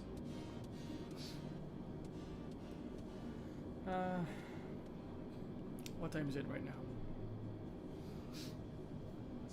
Almost 7:30, so I mean we still have some time to start the next stream. But I'm gonna have to take a break. I'll have to take a break. I mean, 106 Euro 3, 0 miles east. Descend and maintain 4,900 feet. Keep speed below 200 knots. Expect ILS Yankee runway 2 right approach by D114T transition. 1,900. 114T. Okay. In the soup. Descend and maintain 4,900 feet. Keep speed below 200 knots. Expect ILS Yankee runway 2 right approach by D114T transition. Cleared to D114T Chongqing 106. Testing 106 contact Chengdu approach on ONE 24.75. 124.75 Chongqing 106. Chengdu approach Chongqing 106 is out of 11,800 feet for Need some light. 4,900 feet. Testing 106 Chengdu approach. Continue to D114T as planned. Altimeter tree 0.00. Doing well, doing well.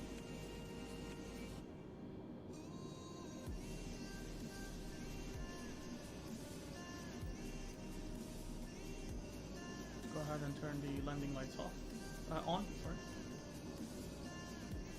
Wing lights need to be turned on, just to make sure that, okay, so we're looking at, something here. That wasn't a thick, cloud mass.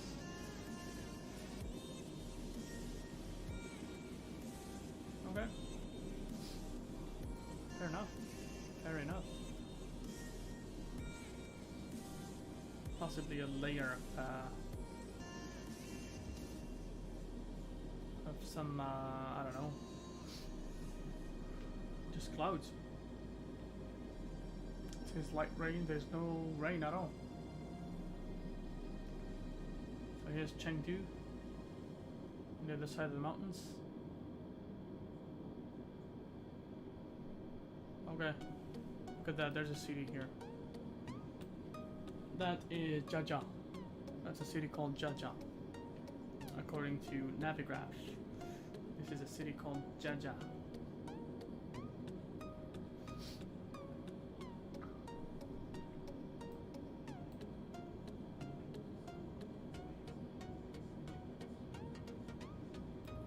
We don't need any wing lights to be turned on.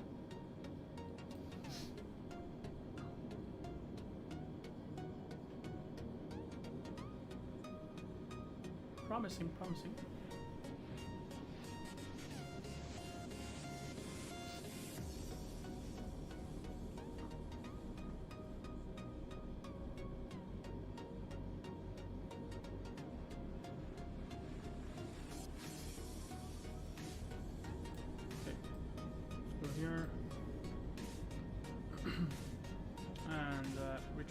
join us.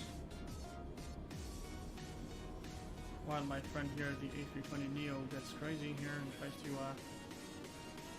speed up like a horse on fire.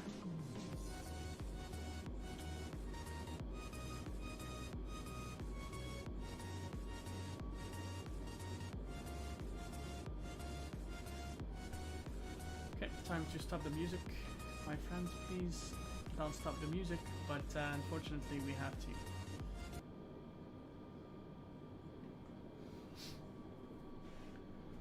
Okay, no more music.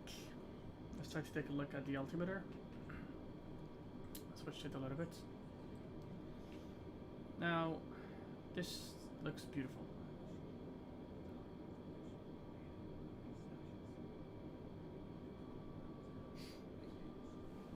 This area full of buildings here is called typing. That is typing that we're looking at here.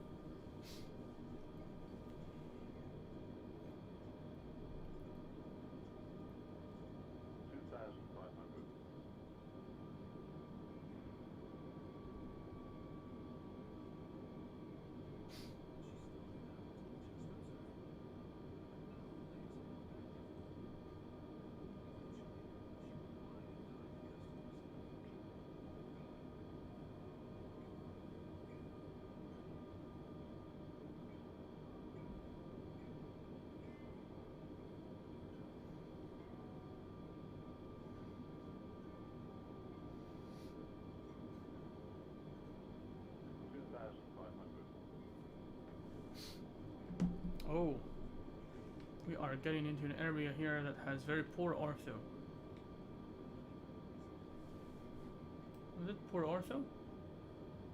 Or is it just not loaded properly? I don't know, man. Still looks okay. No big deal. It's a lower resolution compared to what we had earlier. But I'm pretty sure this is just a matter of loading it. It just hasn't loaded properly yet.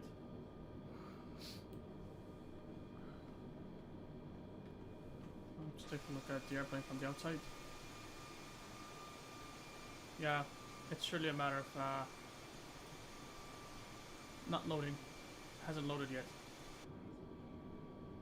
If we stay here a little longer, it's going to load.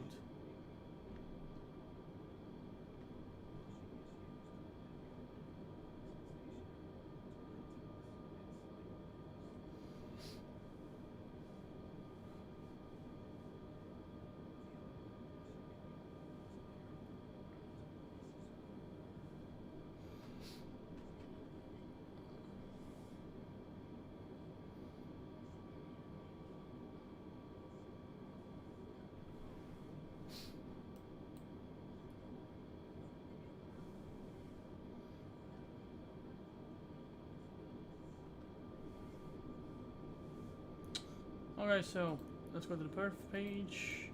Altimeter 3000. Temperature looks like we're going to 24 Celsius. And maintain 3,900 feet. That is pretty much it. It's 3,900 feet. So. Descend and maintain 3,900 feet. Chongqing 106.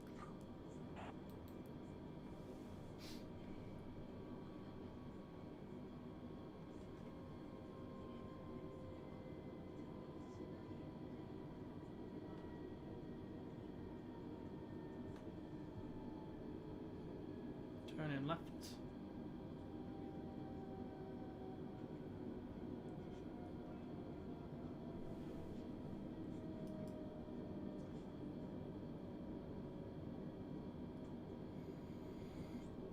A lot of good things to see.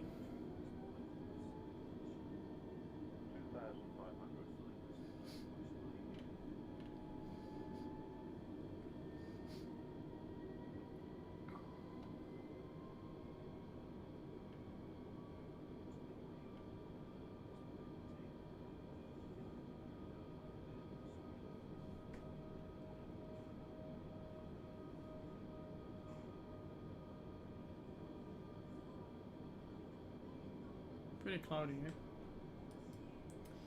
Cloudy. Okay. Slow down to 200 knots so we can lower the flaps.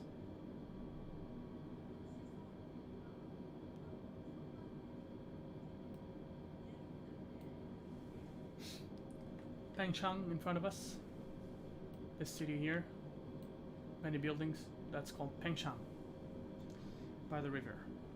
Right by the river. Alright. So flaps 2. I'm gonna set our auto brake to medium.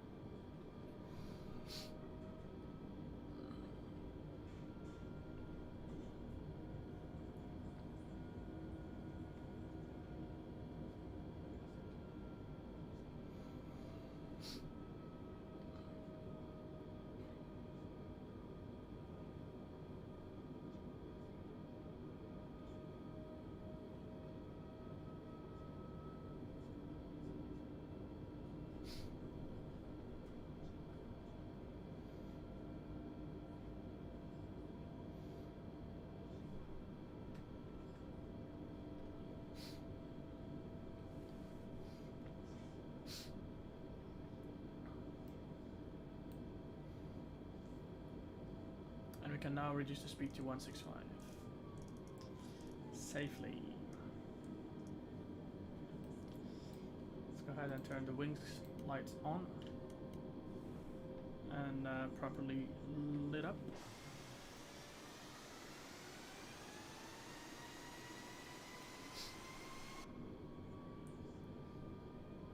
Okay, let's go flaps 3. I'll give you some proper view.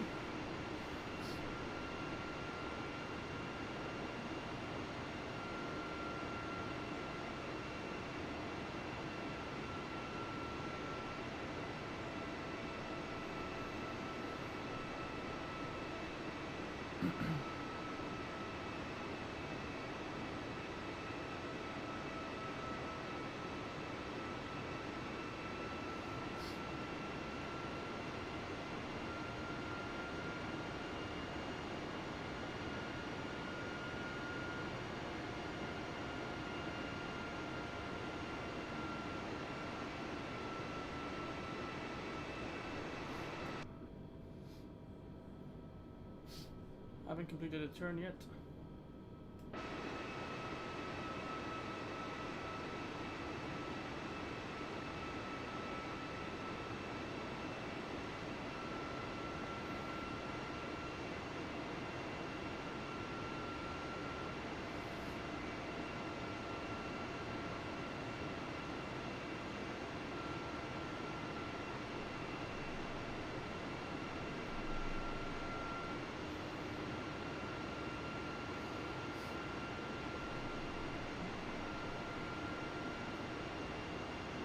Alright, here's our runway. Flaps geared down.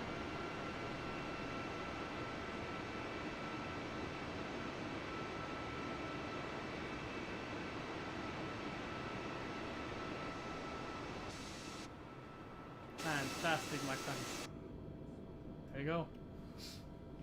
We are slowly descending into our arriving at ports. Let's go flaps full.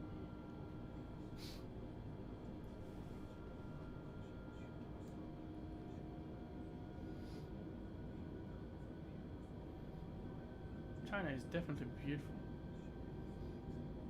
A little dark. Very dark. 060 or 16 miles south of Chengdu. Contact Chengdu Tower on ONE 23.0 inbound. Okay. So here's our runway.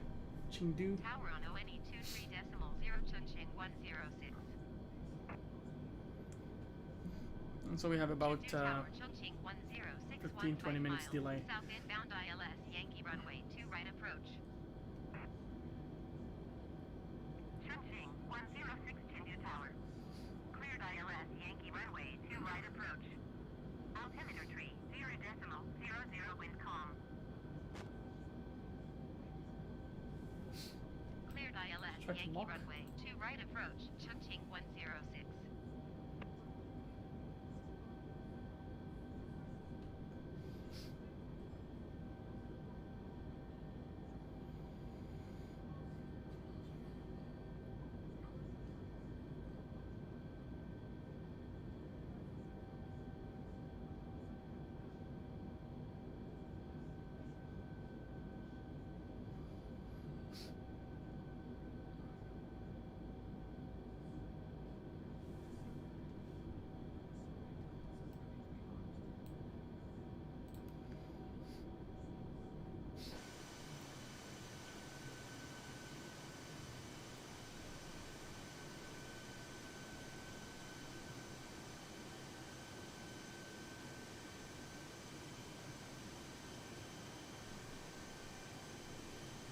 Great view, man.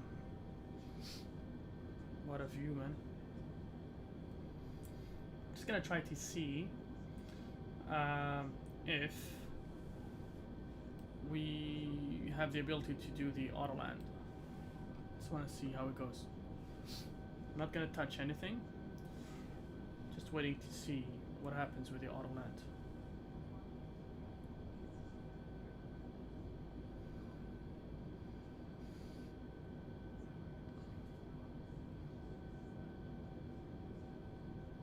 Okay, it's on the glide slope.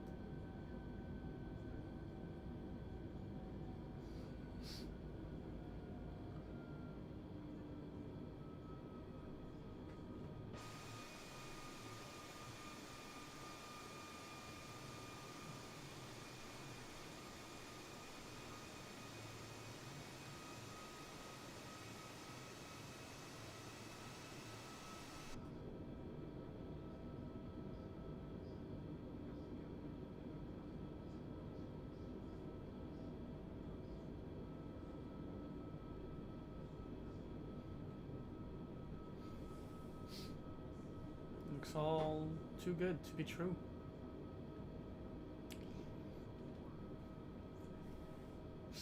All too good to be true. 106 cleared to land runway 2 right. Wind calm. Clear to land runway 2 right Chengdu 106. Alright, cabin crew seat for landing. 1000. Seems to be okay so far. We're pretty well aligned.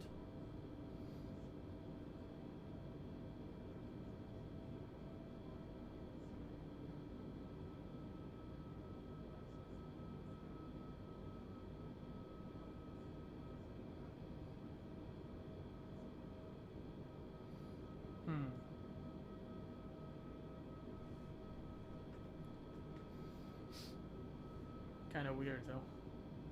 They're too high. Just a tad too high. 500. Okay. 400.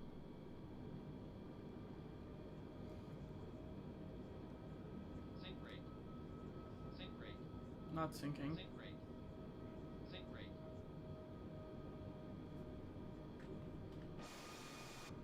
Wow. 200.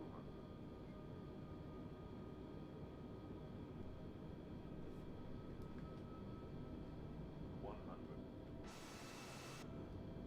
Nice. 50, 40, 30, 20. 5. All right.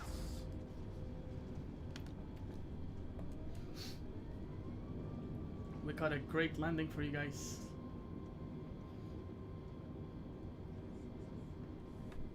$80 knots. Reverse is stowed.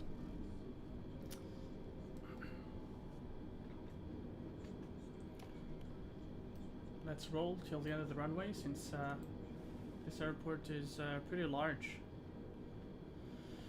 According to the charts, we have to take this high-speed exit. Alrighty. Touching 106 contact ground on ONE 21.9er. Okay. Going to ONE 21.9er, Chongqing 106. Ground Chongqing 106, request taxi to the gate. Chongqing Going to ONE 21.9er, Chongqing 106. 7 Delta 5 Delta November Charlie. Alright, ladies and gentlemen, welcome to Taxiing to gate 104 using Chengdu. taxiway Echo 7 Echo Echo 8 Mike November Charlie Chongqing 106. Chengdu International, where the temperature is 20 Celsius.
take a turn here.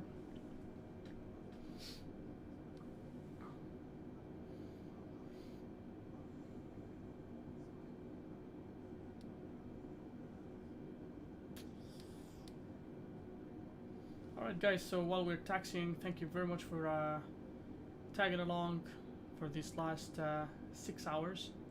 I really appreciate it, 100%. What else can I say? It's been an amazing journey. We have started in Seoul, and we're right now located at Chengdu in China, just to make sure I pronounce the name well. Chengdu in China. What else can I say? I'm gonna try my best here to see if I can continue streaming, and so that we can take this bad boy all the way to Taipei, but I can't guarantee 100%. Either way, please stay tuned. If you see any streaming popping, that would be me. If not, then we'll see you tomorrow, 9 p.m. Once again, thank you very much, ladies and gentlemen, for tagging along. I'm gonna be playing some music for you guys as we continue taxiing to our gate. Thank you very much, and you have a good night. Peace.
Ground Chongqing 106, could you please connect the jetway to the aircraft?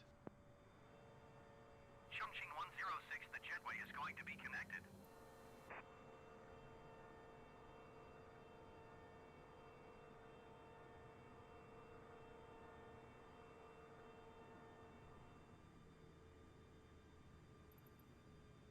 Ground Chongqing 106, could you please send the baggage? Chongqing 106, we don't know where the baggage is. Ground Chongqing 106, could you please send the catering truck? Chongqing 106, we can't send your catering truck. Please retry later. Ground Chongqing 106, could you please send the baggage? Chongqing 106, baggage is on the way. Ground Chongqing 106, could you please send the catering truck? Chongqing 106, the catering truck is on the road.